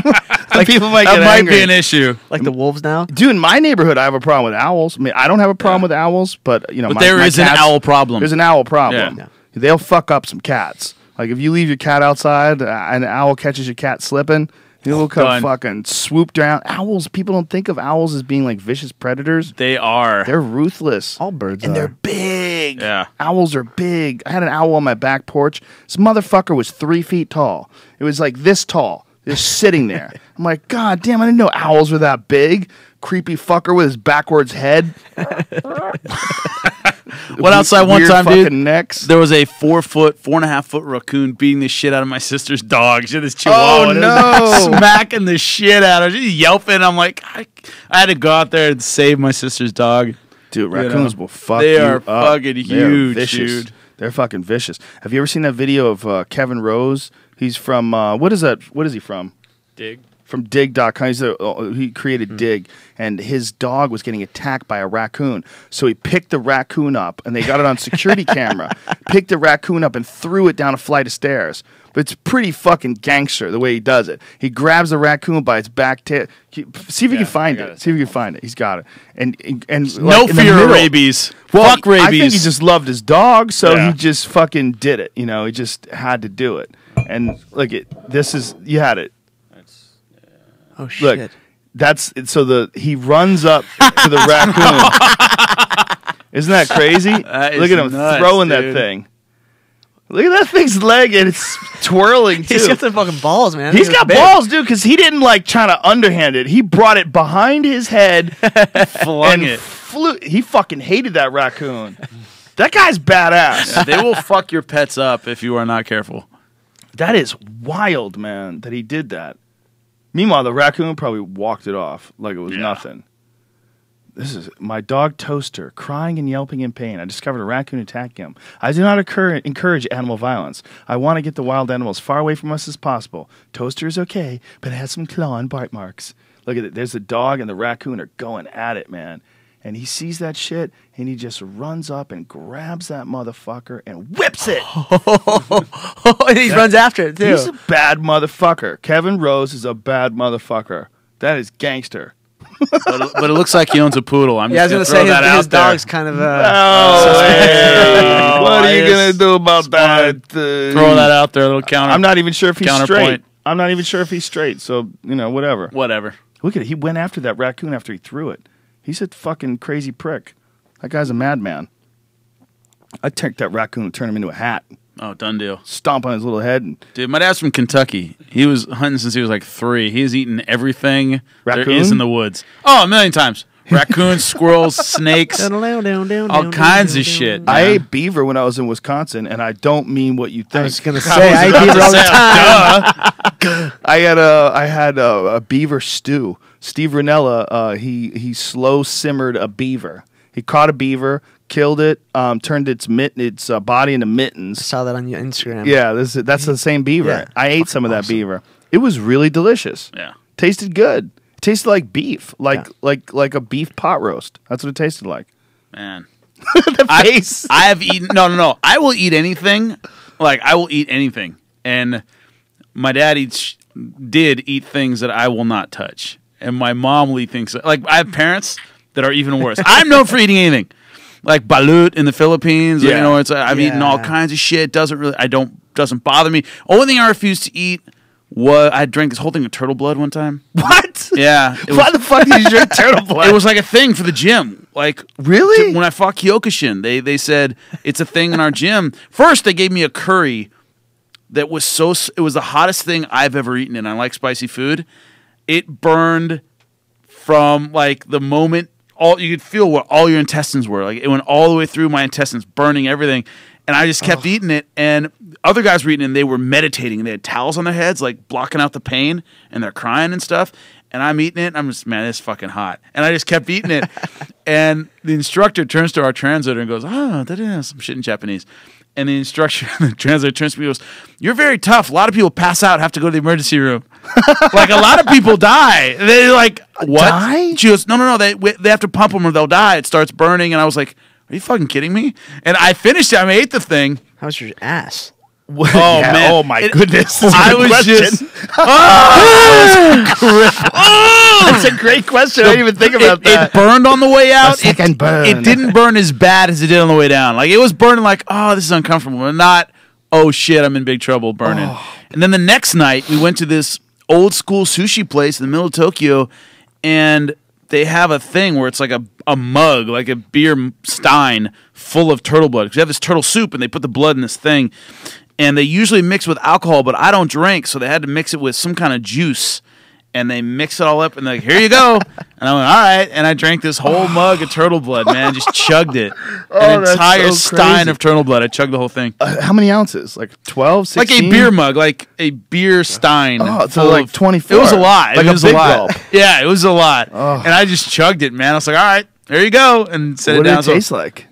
It actually wasn't bad. It wasn't that strong, so it tasted like whatever, like an apple juice or something. So I usually put booze in there, and I won't drink. So they had like apple juice mixed with the turtle blood. It tasted more like apple juice, so I just drank the whole thing. Oh, so it wasn't bad at all then. It was actually to me, something- no. Like I didn't think the blood taste was that strong, but I'm sure it would gross out a lot of people when they couldn't get through it. I didn't really care. Your mouth was still burning from the fucking Yeah, from that curry, I didn't taste shit, man. That was the deal. They just hazed us pretty bad on that show. Like they cut out a lot of it on the show, but Why? because you could only fit so much in the TV show. Like when I went to Gracie Humata in Brazil, I fought everyone in the room for 3.5 hours. Whoa. Okay, by the time I was done, I was like, they had ghee burn all over my face. Like, and we're dealing, 15 black belts. It wasn't like How many times did you tap? I don't even remember because the first 45 minutes I'm doing fine, Right. and then after that, your body Yeah. just starts Giving out on you, and they Yeah. don't stop, and they're all. Yeah. And then I look around and I realize that nobody else is fighting but me. they're just I'm in the waiting middle, for and they're you. all waiting on the mat just to face me.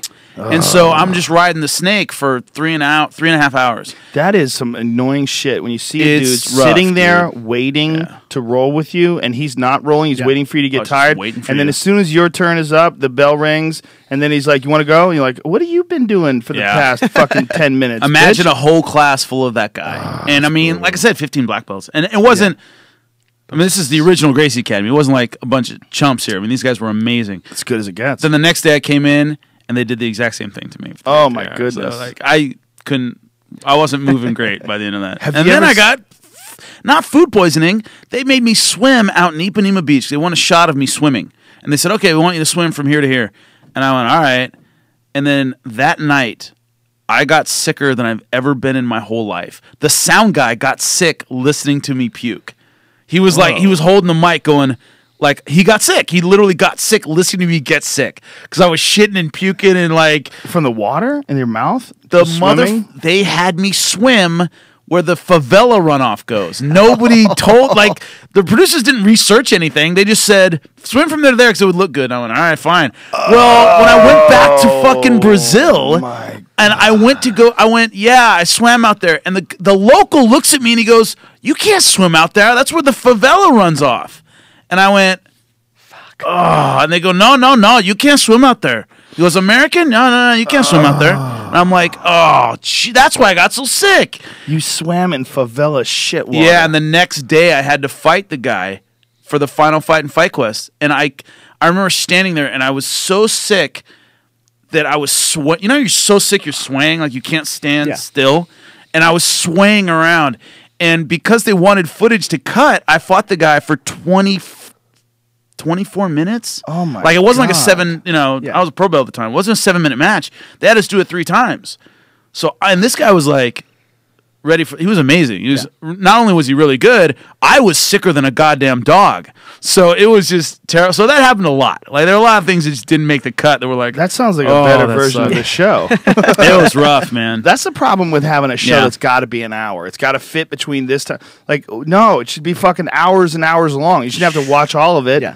Just watch. I mean, that sounds like a lot of entertaining shit went down. Yeah, a lot of stuff. I mean, it was cool, man. It was an experience of a lifetime doing that kind of stuff. I would have liked You to have know, seen it the was really video cool. of the guy telling you that that's where the favela runoff goes. I was so and knowing pissed. that you were sick. I mean, It was that's a month later. gringo. They I missed went back out. to Brazil and I was like, no, it was what happened was I'd gone back to I trained with Novignon down in Brazil on that trip, and I was just down there for vacation. I did an M1 show and decided to stay for a few weeks.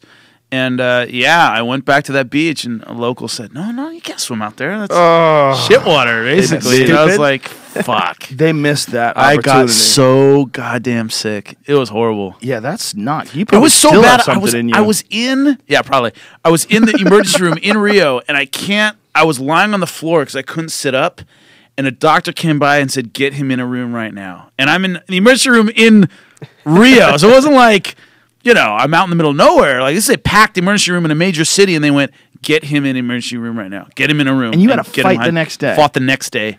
God damn. Oh god, it was awful. I fought like ass. You should have just shit all over the dude. I should have just shit all over, but I didn't. I kept my kept your butthole clenched. butthole clenched up and kept rolling, man. That sounds like it was a fun show to do, though. It was. It was a blast to do. It really was. It really was. It was. It was just the disconnect between the people who made the show, the producers and everything, weren't fighters. They weren't martial arts. They didn't understand anything. And Right. so Doug got when we were doing Kyokushin in Japan, he got concussed so badly he couldn't see out of his eye. He had a hemorrhage behind his eye, and he couldn't see out of it. And they would go to me and go, well, what do you think's wrong with Doug? And I go, I'm not a medical professional. I can't, his knee was like grapefruit sized or like a melon sized. And they were like, what's wrong with him? And I go, I'm not Dr. Smith. I go, there are like 9 things that could be wrong to create those symptoms. He needs an MRI. And they went, oh, he'll be all right. And he fought.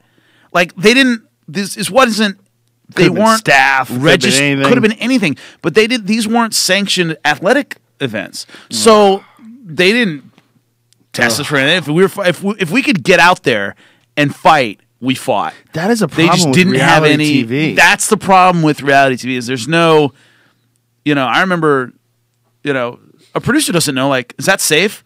They don't know. We shot on the edge of a volcano one time, and there are all these signs going. Like, there was a like a guardrail to keep you from going out with this poisonous gas. Well, the camera guy goes, "Oh, it'd be a great shot if we got out there." And this is in Indonesia, and he just turns to the guy, the ranger, and says, "Can we just go? We're just gonna go right out there. Is that cool?" And the guy just kind of threw his hands up and went, "Yeah, go ahead." And he goes, and then so we went out there, and he goes, "All right, well, how about that one?" And so we did this shot, and I turn around, and we are 60 yards behind. Do not cross, poisonous gas. Don't go over this line. And the camera guy had somehow talked his dude into letting us get all the way out there.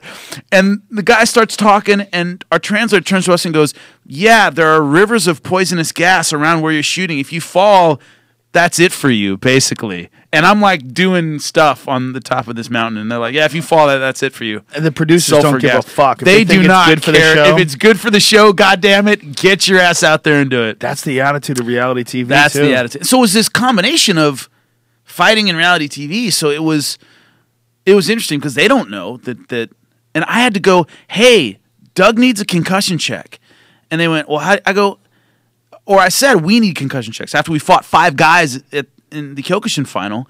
I said we need concussion checks, and they said, "Well, how do you know?" I said, "Listen to me. I just fought 5 guys in a row. I'm telling you, we need to get checked out to make sure we don't have a concussion."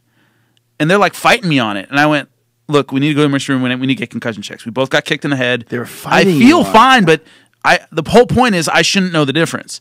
Right. If a guy's telling you he doesn't need a concussion check, he needs a concussion check. So they went and they took us there, and Doug blew his nose, he had blood in his nose, and his cheek starts blowing up like a balloon. He had cracked his orbital bone. And so air was getting out through his cheek.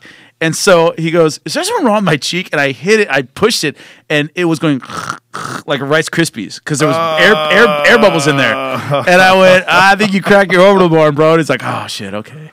And then we fought again in like 10 days. We were in another country doing the same shit. You fought again with a broken orbital 10 bone? days later. We had 10 days between shoots. That's a good way to die. That's when we started. Indonesia. Yeah, so that's when we started the next rural one. country. Yeah. What Yeah. the fuck, man? That was just our lives, man. How old were you then?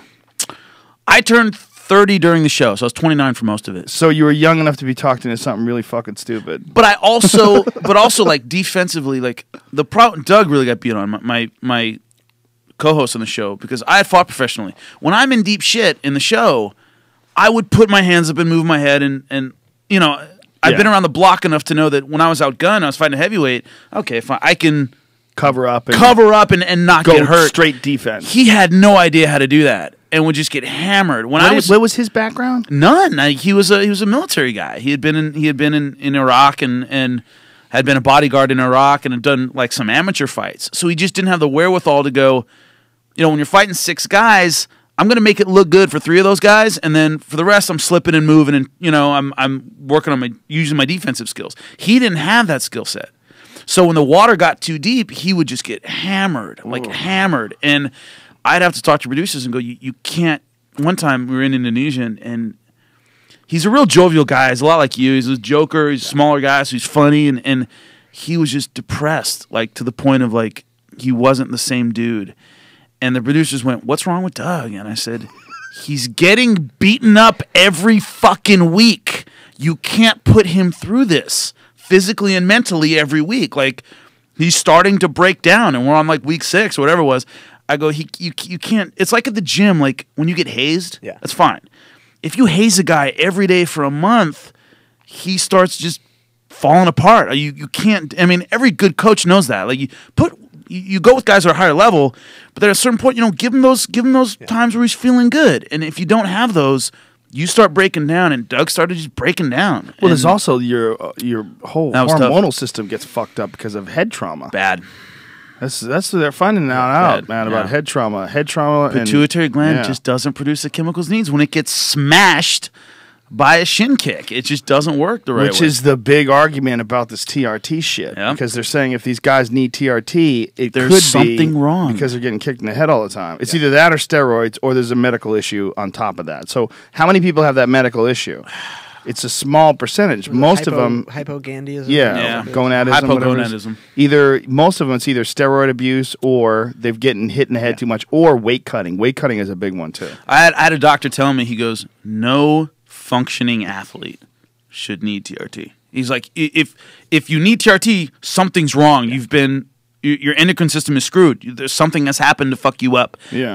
A prime you shouldn't be thinking about TRT therapy until you're like 45, 50. Until you're literally not, I'm not producing enough testosterone, I'm getting too old. He's like, a prime athlete shouldn't have that. And the only doctors I've talked to have given me, they said, shouldn't happen if you're that age unless something's wrong. Yeah, there were guys in the UFC that had it in their 20s. And Yeah. Kind of What? What? It may be like Antonio Silva because he's got fucking Yeah, I mean, gigantism. He's a very extreme example. He's a special case, period. Yeah, it makes sense that he would need it, but it's such a crazy situation because they let it through for a while. Yeah. So we're a guy like Chael Sonnen is kind of like the canary in the coal mine. Yeah. He's kind of like one of the first guys, and had the issue after the Anderson Silva fight where they said it was clear, but it wasn't cleared, and almost won the title, and then was suspended for a long time, and then came back, and then failed that test, and then failed this new test, and so. But the problem with this new test, the last test he had that obviously was things to deal with the TRT therapy, what I've read, and the argument's going to be, how does this affect his legacy? Did he retire because he knew he had pissed off for this other test and didn't want that becoming public? And it just raises all these questions about, well, he's on all this other stuff. He knew he took the test already, the one in Oregon. Was he retiring because, oh man, I pissed off for this one too, and trying to get out? I mean, it just casts a lot. There's a serious doubt on his legacy when you throw in the new test that got announced today. That's huge. Okay, but do you question Vanderlei's legacy? A little bit. I mean, we're all sitting here talking about when Vanderlei was at his best, motherfucker was juiced beyond. I mean, we're sitting here talking about, man, when Vanderlei was at his best, we're assuming he was a walk-in pharmacy. We're assuming that. Assuming. But that's legacy. When Right. you say Vanderlei Silva, Joe, what do you think of? This roided out beast killing people in Pride. different time. Different time, but it's still what we're thinking about. It's still in our head. It's still Right. part of the conversation we just had about a Prime Vanderlei involved pharmaceutical products. That's legacy. Yeah, you got a good point. It is. It's what you talk about. He's still my favorite. yeah, Exactly. Fuck it, man. I'm putting my flag on this bitch. Vanderlei fan till the day I die. I love the guy to death, but like I said, when you say legacy, you're thinking, what do I think of when I think of that? No, absolutely, it's true. I mean, look, it's something that has to be considered. And with Chael, there's more than one situation, more than one instance of it. So it's it's a part of his legacy. But I think Chael's legacy ultimately is going to be more of a self-promoter than even of a fighter. I mean, I think he's the best shit talker ever. By far. His mouth is bronzed. He's the greatest. I love his shit talking, and it made him. I mean, you think about it, he has a victory over Shogun, huge victory, submission win. The Anderson fight, the first one, very close fight, got submitted in the final round. I mean, there's a lot of good moments in his career. Leading up to the Anderson Silva fight, I remember he had beaten Nate Marquardt. That was a great fight. Great fight. He had beaten, I want to say Yushin Okami before that. Yeah, he beat Leading up. Okami. Yeah. Decisions. I mean, I remember not thinking he had much of a shot. I remember thinking, oh, those are good wins against solid guys, but they weren't blowouts. He didn't destroy those guys. They were decision wins. His mouth sold that fight. Yeah. I don't remember a lot of people thinking before he started talking that he had a great shot. his mouth made that fight. I've heard from more than one person that they were worried that Anderson Silva, because remember he had fought Taos Leites, this goofy, weird fight, the Damian Maia fight, the weird clowning kind of fight, that Dana was furious at Anderson Silva, and they were worried about him putting his fight like on an undercard. He was threatening to put on an undercard. I don't know how real that is, but Chael went, fuck it, I got to sell this thing. And that's when the mouth came out, because he hadn't really done that before. Yeah, it was before that fight that it all came out. And his teammate, one of his teammates, or his old coach told me, he goes, they were worried Anderson Silva versus Chael was going to be on an undercard because his other performances had been so weird that they were going to kind of punish him. So that Chael went, fuck, I got to sell this thing. And just started running his mouth off and made a fight that on paper I don't think was super compelling into like must-see TV. And then it became must-see TV. And then it became a thing. You can't. The problem with a character, and I tell this to fighters all the time, if it's not you, be careful. It becomes you. Like, if it's not you, if you aren't comfortable, Mayhem Miller became a dude. Mayhem became a person. It used to be a nickname when I first met him. Now it's a guy. I'm Mayhem. I got to be. And it's like, if you aren't comfortable being that guy, please don't start, because you can't just stop. Imagine not wanting to be Hulk Hogan.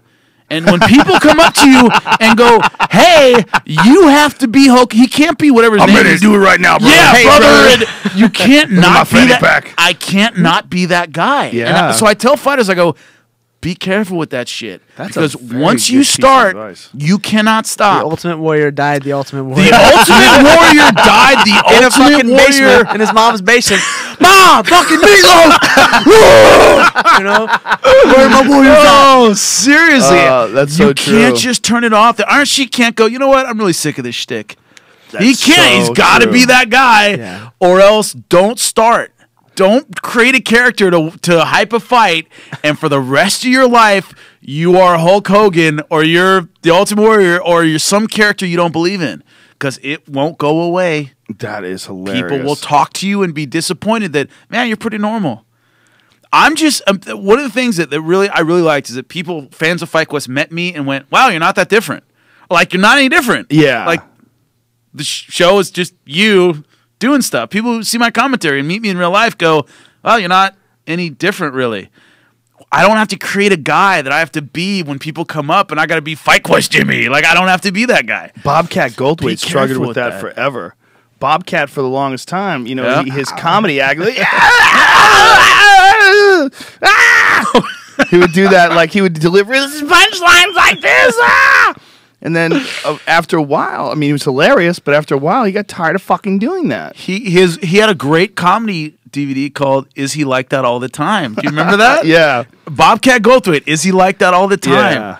And he's a really smart guy with, you know, insightful things to say about stuff. But I don't think he does that at all anymore, though. Now he's allowed to be himself now. But there was a transitionary period. You have He's to. been on the podcast before. He's great. I love him. He made a Bigfoot movie, man. really, Yeah, a horror movie. It's good. It's coming out soon. We're gonna have some sort of a release party. I'm in. Where we you I don't want to even go? know shit. I'm in, dude. All right. Bobcat. I'm in, dude. Done. Ian and I were in, bro. It'll be a screening somewhere. I'll let you guys know when Fuck it takes place. But I've seen it already. It's really fucking good. He had a really good Bigfoot movie. It's called Willow Creek. That is not easy to pull off. To a really good big movie. Scary. It got 93 on Rotten Tomatoes. That's good. 93 fucking % on Rotten Tomatoes. That's huge. Or Wow. IMDb, one of those things, whatever it is. But it's good. It's like a Blair Witch style filming. All right. Like these people that went out looking to make a film about Bigfoot, and then they pieced together this documentary based on their unedited footage. It's fucking good. That's crazy. Yeah, Bob, right. he's a big believer in Bigfoot, man. I wish Bigfoot was real. I should too. That'd be awesome. I have a theory that if he's real, he has to be gay. That's why there's only 10 of them. No, it's- Otherwise, they would be everywhere because no one's eating Bigfoot babies. Who's keeping them from breeding? That is way too much logic for most people. Because most people, when you start talking about, you need a breeding population of something, they look at you with this blank stare and you go, there has to be enough of them to have genetic variety and have babies. Does this make sense to anybody? And Can't have they'll look 10 at you. of them. There's not one Bigfoot. One of one course you family. can't find, but you got to be a population. I know of these them. things. The Pacific Northwest is so vast. There could be thousands of them. I believe there's about 10,000 Sasquatch in North America, approximately. When I did that show for Sci-Fi, Joe Rogan Questions Everything, I talked to all those fucking goofballs. Dude. I talked to those people in depth for hours. I went squatching. I went out in the woods with those people for days. Poking around Yeah. in the fucking forest. Just poking around, looking at animals. There's a lot of shit out there. There's a lot of weird shit out there. Like you know, there's things you'll never see. Like you could live the rest of your life and never see a mountain lion, or live the rest of your life and never see a wolverine. And we know that they're real. Yeah. So in their logic, they're like, but there are people who are very credible witnesses who tell it. Here's the problem, man. I went bear hunting recently, and when I was hunting, I saw a squirrel. For a half a second, I thought that squirrel was a wolf. For one half of 1 second, I was like, son of a bitch, it's a fucking squirrel, you asshole. Like, that highlights. And this is in, you know, fairly good light. You know, it was, towards And you. you are, and you've been in the woods. yeah, I'm hunting. I'm wearing camo. I got a fucking bow in my hand. Totally. I'm there for the full experience, and I thought a squirrel was a wolf. I mean, it was only for a half a second, but it happened. Yeah. I was like, a fucking wolf. No, it's not a fucking wolf, you asshole. Like, it was that much time. But Oh, that's awesome. that's what happens, man. You see a bear, okay? And you see a bear standing up on its back feet, which they Yes. do. I've seen bears do it. They stand up on their back feet. It's weird to see because they're big as fuck. When you see a 7-foot tall bear standing up on his back feet and he's near a tree, and if you see that from really far away, and if you're in the woods, the problem also is you're not seeing, it's not like it's in a field. Yeah. You're seeing it in between trees. So you're not getting a good view of it. You're getting a view of it from, even if it's in the Pacific Northwest, especially, it's so dense. Yeah. If it's 20 yards away from you, you're looking at a sliver of it through a dozen trees, at least. Probably more like 100 trees. Depth perception's just fucked. It's all It's fucked. fucked. The perception's fucked. What you're looking at is fucked. And then if you convince yourself that it was a guy standing up that was like black and covered with hair, you're like, oh my God, I saw Bigfoot. And then you start painting it in your head that it was Bigfoot. It's a bear, you dumb fuck. It's a black bear. A big, tall black bear that was scratching his back on a tree. Or we saw them rubbing their pussies on trees. Yep. The females, they back it. their pussy up to trees. And they start rubbing their pussies on trees. Start twerking that They get bear horny. ass. They get horny. And they start freaking. Sometimes you gotta just find a way. Well, my favorite is there's nothing like that in the fossil record. And they look at you with another blank stare. Like, you know, we found every creature that's in the woods now, millions of years of versions of those creatures. You know, we've never seen anything like a Bigfoot. That's where you're wrong. Gigantopithecus? Yeah. Yeah, Gigantopithecus. But it is so incredible. Have you seen one of those things? Yeah. It is unbelievably gigantic. Yeah. There's no transitional, and I've heard that same theory. There's no transitional species that they found, like, to go from there to anything Bigfoot sized. There's Bigfoot no would record be of that this. big. See, the thing about Gigantopithecus that's really fascinating is they didn't even know it existed until the 1920s. Some guy was in an Yeah. apothecary shop in China, and they Found a tooth. Yeah, they found a tooth, unknown primate tooth. Tried to figure out what it was. Asked the guy, "Where'd you get this?" They take him to this place. They find more bones, and they find a jawbone that seems to indicate a bipedal hominid because of the position of the jawbone. With animals that are walking on all fours, their jaws positioned differently than someone standing straight up. So, but based on jawbones and a couple other pieces, they put together this enormous primate that they think is between 8 and 10 feet tall, which is what a lot of people say the Bigfoot is, between 8 and 10 feet tall. The other thing that's weird is that the Gigantopithecus existed as recently as 100,000 years ago, documented, and lived in Asia, which is exactly where the Bering Strait connected to the North American landmass before the last ice age. So if something did walk across during the Ice Age and followed people, which is what they think happened, that people walked across that and came to North America. That's why when they test Native Americans, they test their DNA, they find that a lot of them are related to people from Siberia, which is kind of fascinating. So the animal, if it did exist at the time and they don't know if it existed, 15, 20,000 years ago. They know Right. it existed 100,000 years ago. That's a long, long gap. But if that thing did come and lived in the Pacific Northwest, the idea is that a small amount of them would still be there. There is a thing in Siberia, they call them almas. That's their word for the wild man. That are like either big Neanderthal or small, I can never say the word, Gigantopithecus? Yeah. Gigantopithecus. Gigantopithecus. So the Russians have their own kind of Bigfoot called an Alma. And in the mid-1800s, there's a story of one called Zana that they had captured. And some crazy fucker had sex with it. And they produced God. half Alma kids. And their descendants are still live in this village in the steppes of Russia. Yeah. a little So Crazy likely. stories out there. Totally likely. Crazy stories out there. Probably definitely happened. I'd fuck Bigfoot. Neanderthals were short as fuck. Neanderthals were short and strong as shit. Weren't they super like dense? 5 feet tall, 200 pounds. Yep. Fuck. Dense Yeah. as fuck. Yeah, they were weird built. Break your shit. They were built way more like a gorilla than they were like a person. Yeah. They had like way dense, thick muscles. And it's interesting that we don't know what they really looked like either. We have these ideas that they make, we don't know what the color of their skin don't know. was. It's just total speculation as to what color their skin was. We don't know what they looked like. They could have looked way more like some sort of an ape. Yeah. We do know that they fuck people, though, and that people fuck them. We know Yes. there's a whole lot of fucking going on. Cro-Magnon either pushed them out or interbred with them. They're competing theories. Fucked them about it. into extinction. Fucked them into extinction, Just man. took all those crazy freak Neanderthal bitches and fucked the shit out of them, killed their husbands, and just That's a good way. Sounds like a good set of genocide right there. Yep. Just fucking and killing everything. it is interesting because they're starting to think that Neanderthals are way smarter than we thought they were because their brains are actually larger than Homo sapiens. And they thought that those brains that were larger was to compensate for the extra muscle mass and all the different functions that their body was able to perform that ours weren't. Because they were way stronger than people. Yeah. They were. If we had a Neanderthal that was fighting in the UFC, he would make Husamal Parhares look like Brad Pickett. Just teach him fucking leg locks. yeah, Teach it leg locks and set Yeah. it out there. Can you imagine what one of those fucking things would look like? Just thick, fucking 5 foot tall, 200-pound, dense ass, thick bones, giant elbows and shit. Fuck you up. Extra long arms, short legs. Up. You go to punch it, just catches you and pulls you in. You Arm punch it. drags That you. was it for you. Our design sucks so hard. The jawbone of the modern human. Yeah. You see guys get rocked like Schilling and Simon Marcus. Perfect shot on the jaw, prank, shuts everything off.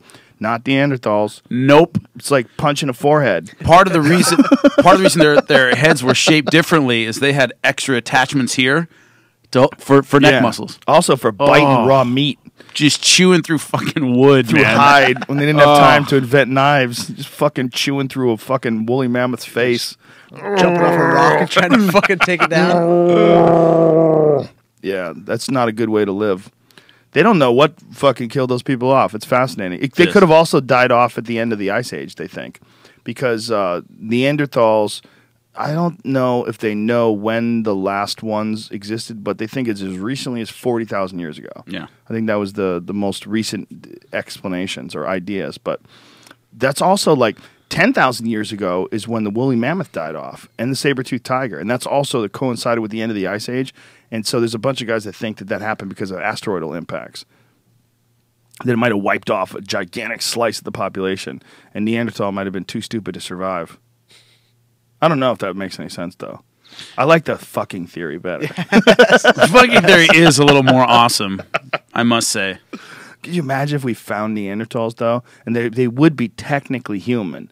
So if some, like, shoot-the-box type dude went out there and Vandelay. recruited them, Yeah. Vandelay recruited them, brought him back to America, He's probably the closest thing to to a Neanderthal. Neanderthal we can find. What did you think about Vandelay running out on his drug test? That's stupid. That's unbelievable. Yeah. But the idea of I ran out because I was on diuretics, I don't. Come on, I don't buy that. It's a little fishy. It's a little fishy, dude. And, it's also coming from a guy who we sort of already decided. Strongly suspect in It's our been- non-medical opinions. Been rumored, according to our friend Phil Baroni, he believes it. I know people who have seen the contracts Yeah. Yeah. and who were told by officials that we test for these drugs, Yeah. but we don't test for steroids. Well, Jason Chambers, they told him to get on steroids. Yeah. They wanted him to get up to 185 pounds. Jason's like, I weigh 170. I weigh 170 right now. And there was like, bigger. Yo, 185. Much bigger. Chamberson. Wow. Come. Get to steroids. Yeah, they told him to get on steroids. Yeah. Pride they did not play, man. And he was like, I don't think so. This is not a good idea. Not the best idea. Yeah, but those were interesting times, man. Like one of my favorite times ever. I used to love getting up in the middle of the night or staying up in the middle of the night and watching those cards take place live from Japan. Fuck yeah. I mean, what time would they start? It would start like stupid late at night, right? I would get the tapes from Little Tokyo at the like little rental stores that do Japanese stuff. That's how you get them? That's how I used to get. I was at UCLA, man, and I would ride my bike to downtown. I didn't have a car at the time. And I would go to these video stores, and they would barely speak English. And I would go, I remember saying, like, MMA didn't really exist at the time. It was like, Pride. And he looked at me, and he goes, and he didn't really understand me. Gay Pride. And I said, Give up! Yeah. Give up! I know. Give up! Yep. I remember that, man. Yes, you gotta fucking scream. For years, gofunge ka was Yeah. the only words I knew in Japanese. 5 minutes left. That's the only word I knew in Japanese. But I looked at him and I go, shit, I'm trying to think of a name. And I just went, Rumina Sato? And he goes, Sato Rumina, yeah. And he points to this area where there are all these Shuto and Pride tapes. It's like this whole section. I remember going back there and back over and over again just to, like, because they had all of them. And you couldn't find them anywhere. Rumina Sato, bro. Fucking grappler, man. Rumina Sato, dude. Back Charles in the Taylor, day. flying armbar. Dude, and It's fucking so cool. Eve back in the Edwards day. jumping up on his and he back, would do jumping grappling competitions too. Yeah. He was a bad motherfucker. Bad Mamma Jamma, that Yeah. dude. He came And into Kauno Next beat him Generation one twice. time and did a submission tournament and flying fucking triangle like 3 out of 4 people. Okay, but think about the level of jiu-jitsu then and then the level of guys now. Where do you put him? I think that he was back then. He was at the level we're at now, almost that level back then. Wow. But he was, a lot of those guys that the Japanese aren't that strong, not physically imposing.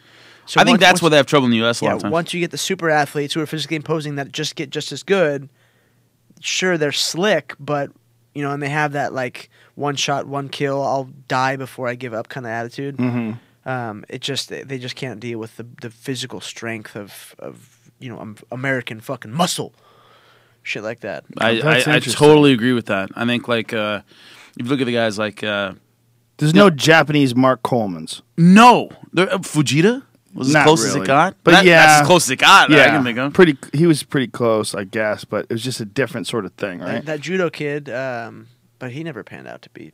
He was Ishii? Ishii, yeah. Yeah. I mean, Well, they made him fight Fedor, and how many Dude. fights was he in? Yoshida in his first fight. Yeah, was- Yoshida in his first fight, Fedor within the first couple of years. That was another Pride thing. Like they would feed guys to the goddamn wolves. Yeah, Feed him to Fedor. Feed them to Fedor. What are you thinking? They Yeah. love that shit. and the knockout's brutal too. I mean, he just really is helpless, and Fedor's Yeah. just sniping him. Yeah. Just pulling back. I loved and watching it. It was exciting to watch. That was no one put a gun to his head. Allegedly, I mean, maybe they did. I don't know. Never know, It was dude. Yakuza scandal. Fucking one guy with missing a finger.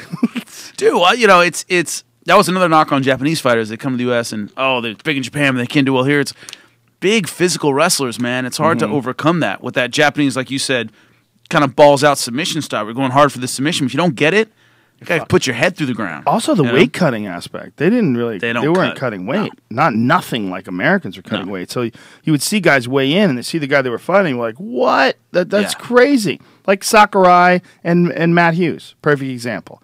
Matt Hughes was a big fucking welterweight at the time. I mean, he had these garden hose muscles that would connect the back of his head to his neck. Yeah. Just these thick ass neck, fucking country strong and shit. And Sakurai was just not able to deal with that.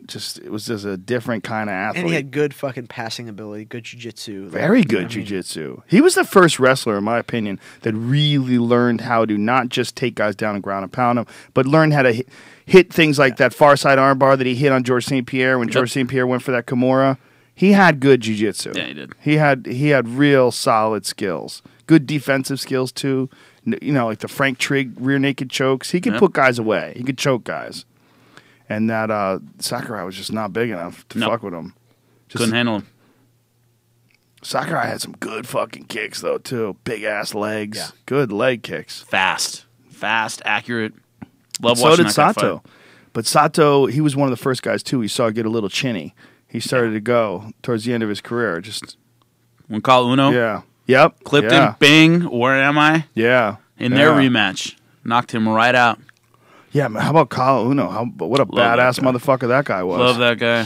When he looked good, he looked fucking Phenomenal. just super amazing. And then some days you're just like, who the fuck is this guy? Well, how about when BJ just charged at him? Hold ran on to the across. fence, bop, bop, bop, Just bop, bop. KO'd him within the first 15, 20 seconds. Yep. And just left him there. I mean, it was like one of the It's weirdest. like assault. Yeah. He's One just of like, the weirdest I gotta get out of here KOs. before the cops get me. Like, ran out of the cage into Yeah. the back. Like, where the fuck is he going? He's going crazy. Hilo! Hilo! it's just- I did it for Mana. Nuts, man. Yeah, he went crazy, man. Do you think he has a? The odds are 10-1 against him. I would take Frankie Edgar. 10-1. 10-1. I would That take bad? that bet. 10-1. Yeah. Yeah, I'd take that at 10-1. I mean, hell it's- yeah. Put Yeah. a couple $100 on it. Yeah, I would. Yeah. Yeah, you never fucking know. I mean, especially listening to what you're saying, man. Listening to what you're saying about him being in that good a shape, that was always the thing that held him back. And if there's one loss that fucks with him, it's not the losses to Nick Diaz or Rory McDonald. Guys who are just too fucking big. He shouldn't have been fighting those guys. Shouldn't have been Never fighting. should have fought at 170. And now that he's fighting at 145, and you're like, wait a minute. You used to fight at 170. You fought Machida. Yeah, 205. What the fuck, man? You fought heavyweight. He was saying, I mean, Machida was over 205. Machida was essentially a heavyweight. It was ridiculous. Yeah. And here he is fighting at 145. Is there ever a guy like that went from heavyweight down to 145? Speaking of size disadvantage, and then he fucking ends up choking out Matt Hughes and knocking out Matt Hughes. Yeah. But I think knocked him out with one Yeah. punch. I think that him choking out Matt Hughes could have been, in many ways, kind of the worst thing ever happened to him is that he kept flirting with 170 against these gigantic dudes. That success, I don't know, maybe set his sights too high. We're going, dude, Matt Hughes is the only guy he ever beat at 170. That's interesting. Everybody forgets Matt Hughes is Yeah. the only guy he ever beat at 170 pounds. If you're going to beat only one guy, kept going back. that's a pretty good. impressive It guy. is. It is. But he kept to going beat. back to the well at 170. Yeah. Like, bro, you just can't physically handle those guys. Well, especially George St. Pierre figured out a way Oh. to tire him out first and then beat him up. Grease your back up and you're Yeah. Yeah. Grease your chest, your back. Remember he had that guy that was doing like voodoo on him and shit, rubbing his chest. rubbing and, from his chest. and they caught him putting Vaseline on his back. Like, what are you motherfuckers doing? good. Pretending that touching his nipples Yeah. and his forehead and just fucking Yeah, giving him the you're Holy gr- Trinity. Yep. is gonna help. Greasing. You have grease on your hands. Isn't that interesting about the UFC too? Is that they have cornermen, but they don't have it like boxing has their own cutmen. The Yeah. UFC they have staff cutmen that work for the entire card. I think that's probably the way to do it. Smarter. Yeah, Yeah. because you run in those Panama Lewis type situations where you, Yep. Louis Resto. yeah, Irish Billy. Give me, Come on. give me the bottle I made. yeah, that was the yeah, The one I yeah, mix. yeah. Aaron Pryor, Aaron Pryor. And Aaron the Alexis Hawk Arguello. Pryor. Yeah. Arguello was fucking so good back Yeah, then. the Louis Oh. Resto thing, man, that was the craziest shit ever. Yep. What was the dude's name? The Billy Irish Billy Collins. Billy Collins. Yeah, Yeah. that was crazy. That kid committed suicide after Killed that. himself. Drove his car into off a bridge. For people who don't know what we're talking about, they took Louis Resto's took the padding out of his gloves. That was back in the day where boxing gloves were made out of horsehair, and they didn't have those foam pads like they had today. And sometimes they still use those horsehair gloves. Like that was what Maidana was trying to use with Floyd Mayweather.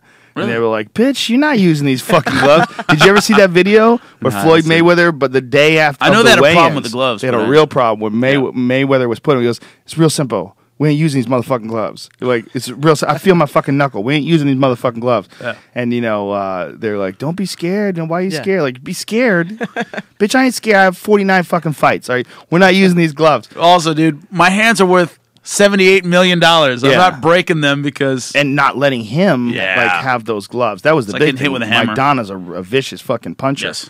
But so they took the horsehair out of the gloves. They made a small hole and then pulled the horsehair out. And it was essentially just taped up knuckles. And he beat the shit out of Billy Collins. Fucked his who was face up. undefeated at the time. And a Louis really Resto, good fighter. a little more journeyman. Yeah. And big upset. His eyes were so badly swollen. They took a photo after the fight, and the promoter said, "Why don't you take it with his eyes open?" He goes, "Those are open." Like that's as far as he could open them. I mean, they were like just. But isn't that interesting that years later, MMA fighters were fighting bare-knuckled? banned for life, both banned for life, Louis Resto and Panama Lewis, and they both did time for assault. based on Yeah. that. And then Panama Lewis went to work with Tyson afterwards, but couldn't work the corner. Cannot work the corner. He's Worked banned for life. somehow or in his camp, but couldn't work the corner. He can train guys. He can't ever corner anybody.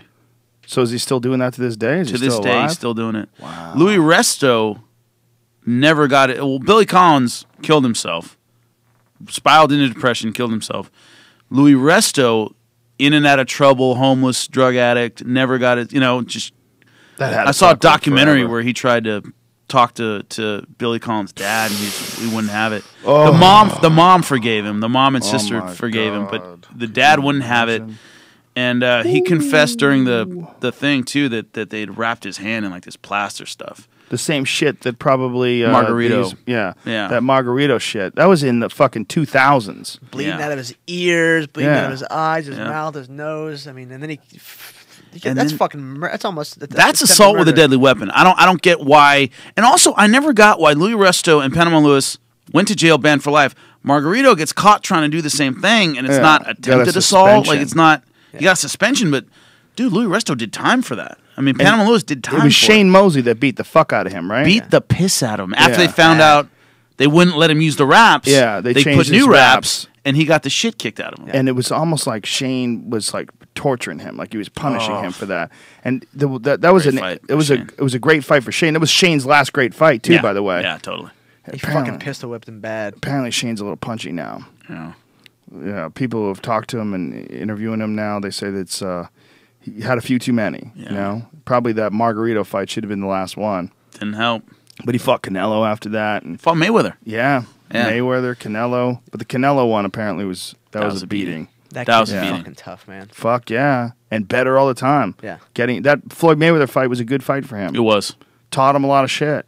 You Yeah. gotta, when you're in with a guy like that moves like Floyd does, until you see that, you don't know what the fuck that is. You're not going to get that in training. Who's going to be your sparring partner that's undefeated, world champion, one of the 8 or 10 best fighters that's ever walked the face of the planet? The first time you see something, you don't want it to be in a fight.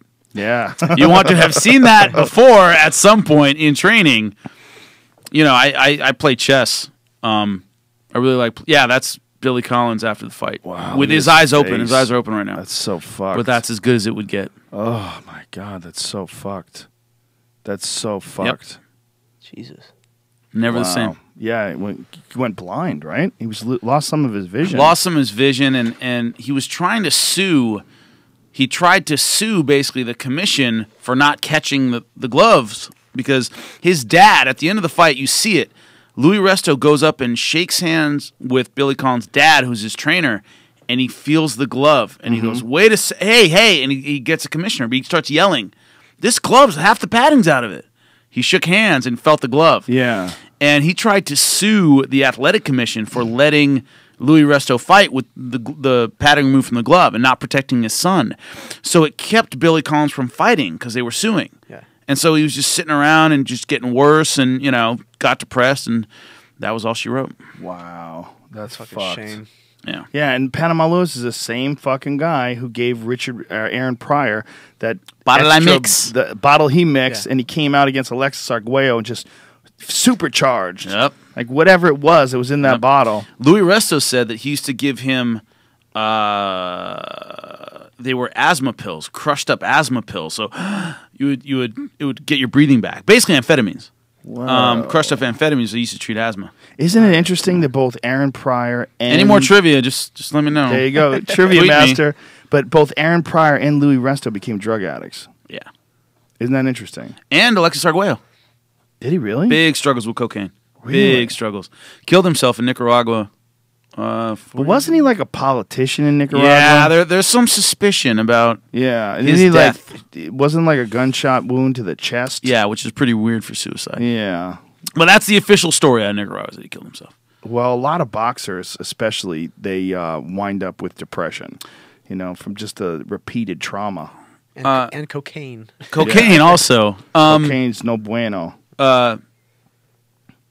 Who was it? Arturo Gotti. I saw a thing about his supposed suicide. Oh, that wasn't no fucking suicide. That bitch killed But him. not once. Fucking What? choked him But to what death. I thought was interesting, I saw a very even-handed documentary about his alleged suicide / murder, whatever you think, and not once did they mention pugilistic dementia, which causes depression and suicidal tendency. They didn't Yeah. once go, maybe he got hit in the head one too many fucking times. Yeah. You know what I mean? He didn't. They never once brought it up. I thought it deserved mentioning that.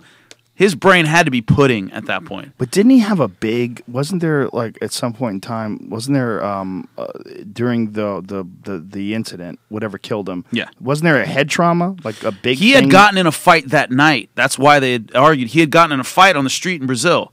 and they interviewed a cab driver, the cab driver who drove him from where the fight was to his apartment, and the guy said there was blood on the back of my seat. They had beaten him up pretty good. Like, he had hit the ground and he had gotten in a fight with all these Brazilians. He had been mouthing off at this club, and his wife left him. And that's why they were arguing that night. And so he had gotten in a fight with like 3 dudes on the street. So the cab driver said, yeah, there was blood on my seat. He had, nobody beat him. Shit. Like, and then we said, oh, that she had people beat him up. And no, he was beat up in the cab when he was in the back of my cab. And then he was found on the ground. And the only thing that makes 0 sense to me, 0, of all the whole story, I can see both sides of it. The only thing that makes 0 sense is the wife claimed to have seen him in the morning and thought he was asleep.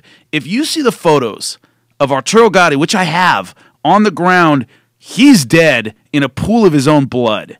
Clearly. Like, you couldn't walk past this and think he's okay. Well, and her story is that she saw him and thought he was all right. He always fucking that's what they said. He always used to pass out and fall asleep drunk. I'm like, I don't know how you could walk past that and go, he's fine.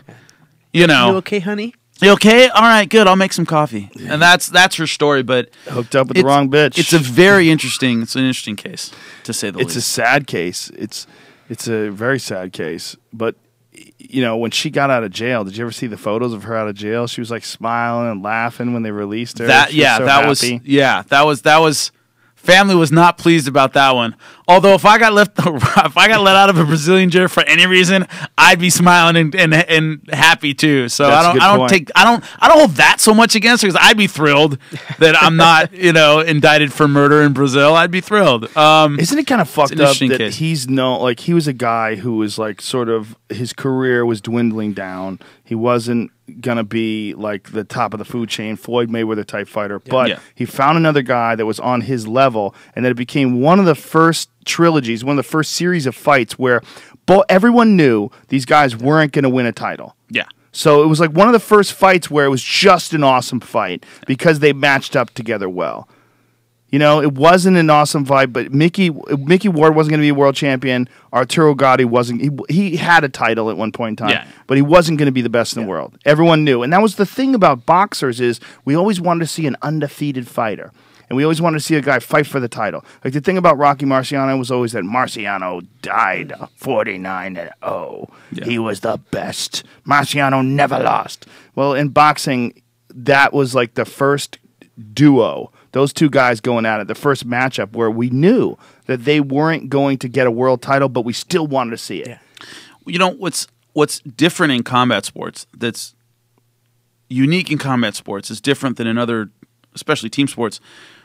Popularity and ability just don't go together. They don't. The best guy isn't the most popular guy. And Arturo Gatti was that guy that I would pay to watch that guy fight no matter what, no matter when, even though there were much better guys out there. Watching Arturo Gatti fight was really something special. And when he got with Mickey Ward and they had that amazing trilogy, the problem is Gatti. Did you see the Mayweather fight? Yeah. That was like humiliating. That was like hard to watch. Yeah. That's hard to watch. He had just too many after that, after the Mickey Ward trilogy. Yeah, it was also Gotti had already taken a lot of punishment in his career. He just had no business being in the ring with Mayweather. Mayweather's way too sharp. In his prime. Yeah. I think Mayweather's better. He was so sharp then. Unbelievable. He's great now. He's amazing now. I don't even know why I'm saying this. Yeah. He's amazing now, but even like a younger, even faster version. Yeah. Of Mayweather, was just killed him. So good. You know what's really incredible is fucking Hopkins winning a world title at 49. That's one of the weirdest examples in boxing of all time. You want to talk about a guy that just never faded off. No. Still wicked good. Knocked that Russian dude down in the 10th round at 49. But style-wise, he's the kind of guy, if you looked at all his fights, the big knock on Hopkins is that he never took a lot of risks. He never took damage. He's fighting at 50 because he never took those... And talks great. It's great. Yeah. His brain isn't pudding. I was just amazed that his body's holding up. It doesn't look totally the same. No. Like, he doesn't look as muscular. He's a little more smooth, looks a little more soft, but not much of a difference. I think that's part of the reason he's moving up in weight class a lot is, speed is the first thing to go. And I think he realizes I can beat these cruisers. I can out-slick these cruisers. Right. I don't know if he can do that against Gennady Golovkin, guys at middleweight, super middleweight. Andre Ward. Right. Those guys are fast, and I Yeah. think I think he's smart. He's a really smart guy. In his boxing IQ is amazing. I think he realizes I move up, I can outslick these guys. That's a good point because Super middleweight. the last guy that he had real problems with was Jermaine Taylor, and Yep. Jermaine Taylor was way fast. 160. 160, Yeah. lightning fast, and then look at the performances that he's had at light heavyweight, and look at what's his name from Pittsburgh, the white kid. Kelly Pavlik. Kelly is that- Pavlik, yeah. He's from Youngstown, Ohio. Youngstown. Yeah. Kelly Pavlik was a slower guy. Yeah. And Kelly Pavlik didn't have that sort of athleticism. Made him look Just- like a fool. It was a beautiful performance. I made him look ridiculous for 12 rounds. And everybody was shocked that he was doing it at what, like 43 back Yeah. then? It was like, this is incredible. 6 years later, you would think there's no way he's going to win a world title 6 years from then. But I think that's why he's moving up and staying in these weight classes where he doesn't worry about that kind of speed. Yeah, that's a you good point, man. That's the hardest thing to deal with at that age. Yeah, that's a good point. Good Because fast fuck that. he's so good at being in the right place to make a guy move. And you also, how like you see a guy, like today, we saw, like there was one point in time where Cub Swanson winds up and I'm seeing him getting ready to throw a kick. It's because we've seen a guy getting ready to throw a kick. We've seen the subtle changes when a guy's getting ready to throw a kick, and you could spot it. Bernard Hopkins, he's seen so many guys in front of him do things. So many guys try to hit him with punches. He knows what they're going to do before they know what they're going to do. Oh, yeah. So when he's stepping and forcing guys into positions where he knows what they're going to do once they get into that position, they don't even know what they're going to do. He's like 2 and 3 steps ahead of them. So because of that boxing knowledge that he has, you get to see like this really pure sort of like a pure execution of boxing from him. Dismantling. where Yeah. you just- The executioner. Not anymore. Now I he's had the to say alien. that. I had to say that. He's the I had to throw alien. that in there. But you threw me the that softball. I got to hit That's it. what he called himself? Yeah. He wears I a know, rubber yeah. mask. He goes into the ring with a rubber. Senile. He wears a rubber fucking alien mask. He calls himself the alien. This is officially the longest podcast we've ever done. It's fucking 5 hours, boys. I think Oh, it's shit. over. Seriously? It's midnight. It's after midnight. Wow. Yeah, so people listening, they've been trying to get us to stop forever. It's over, folks. Go home, right, go to okay, sleep. we're We're having here. a sleepover. Follow Jimmy on Twitter. It's Jimmy Smith MMA. Know it. And follow Ian on Twitter, but it's not Ian. It is Uncle Creepy MMA. And Uncle Creepy MMA also on Instagram, where you can see him wrestle with a 500-pound barrel. Yes. And you will see him July 19th. taking on Brad Pickett and dominating in his flyweight bout Yes. I'm going July to 19th beat the in bark Dublin. off that kid. in Man. Dublin. Yeah, Dublin, Ireland. Great fucking place to do a fight. I know it's gonna be fun. I gotta bring you a new shirt. I'll bring you both shirts. Fuck I'm yeah. in, Bring it dude. in. I'm in. I ripped off the Fighting Irish shirt. Glorious. Yeah, it's glorious. All right. Well, thank you guys. It was a lot of fun. Thank great you for fights. the invite. awesome fight. Cub Swanson and Jeremy Stevens was great. There's Bernard Hopkins coming out with his alien outfit. What? Look at that. Oh, that's hilarious. All right, my friends. We'll be back on Monday with Crash from the Float Lab. And until then, go fuck yourselves. All right? Big kiss. Mwah.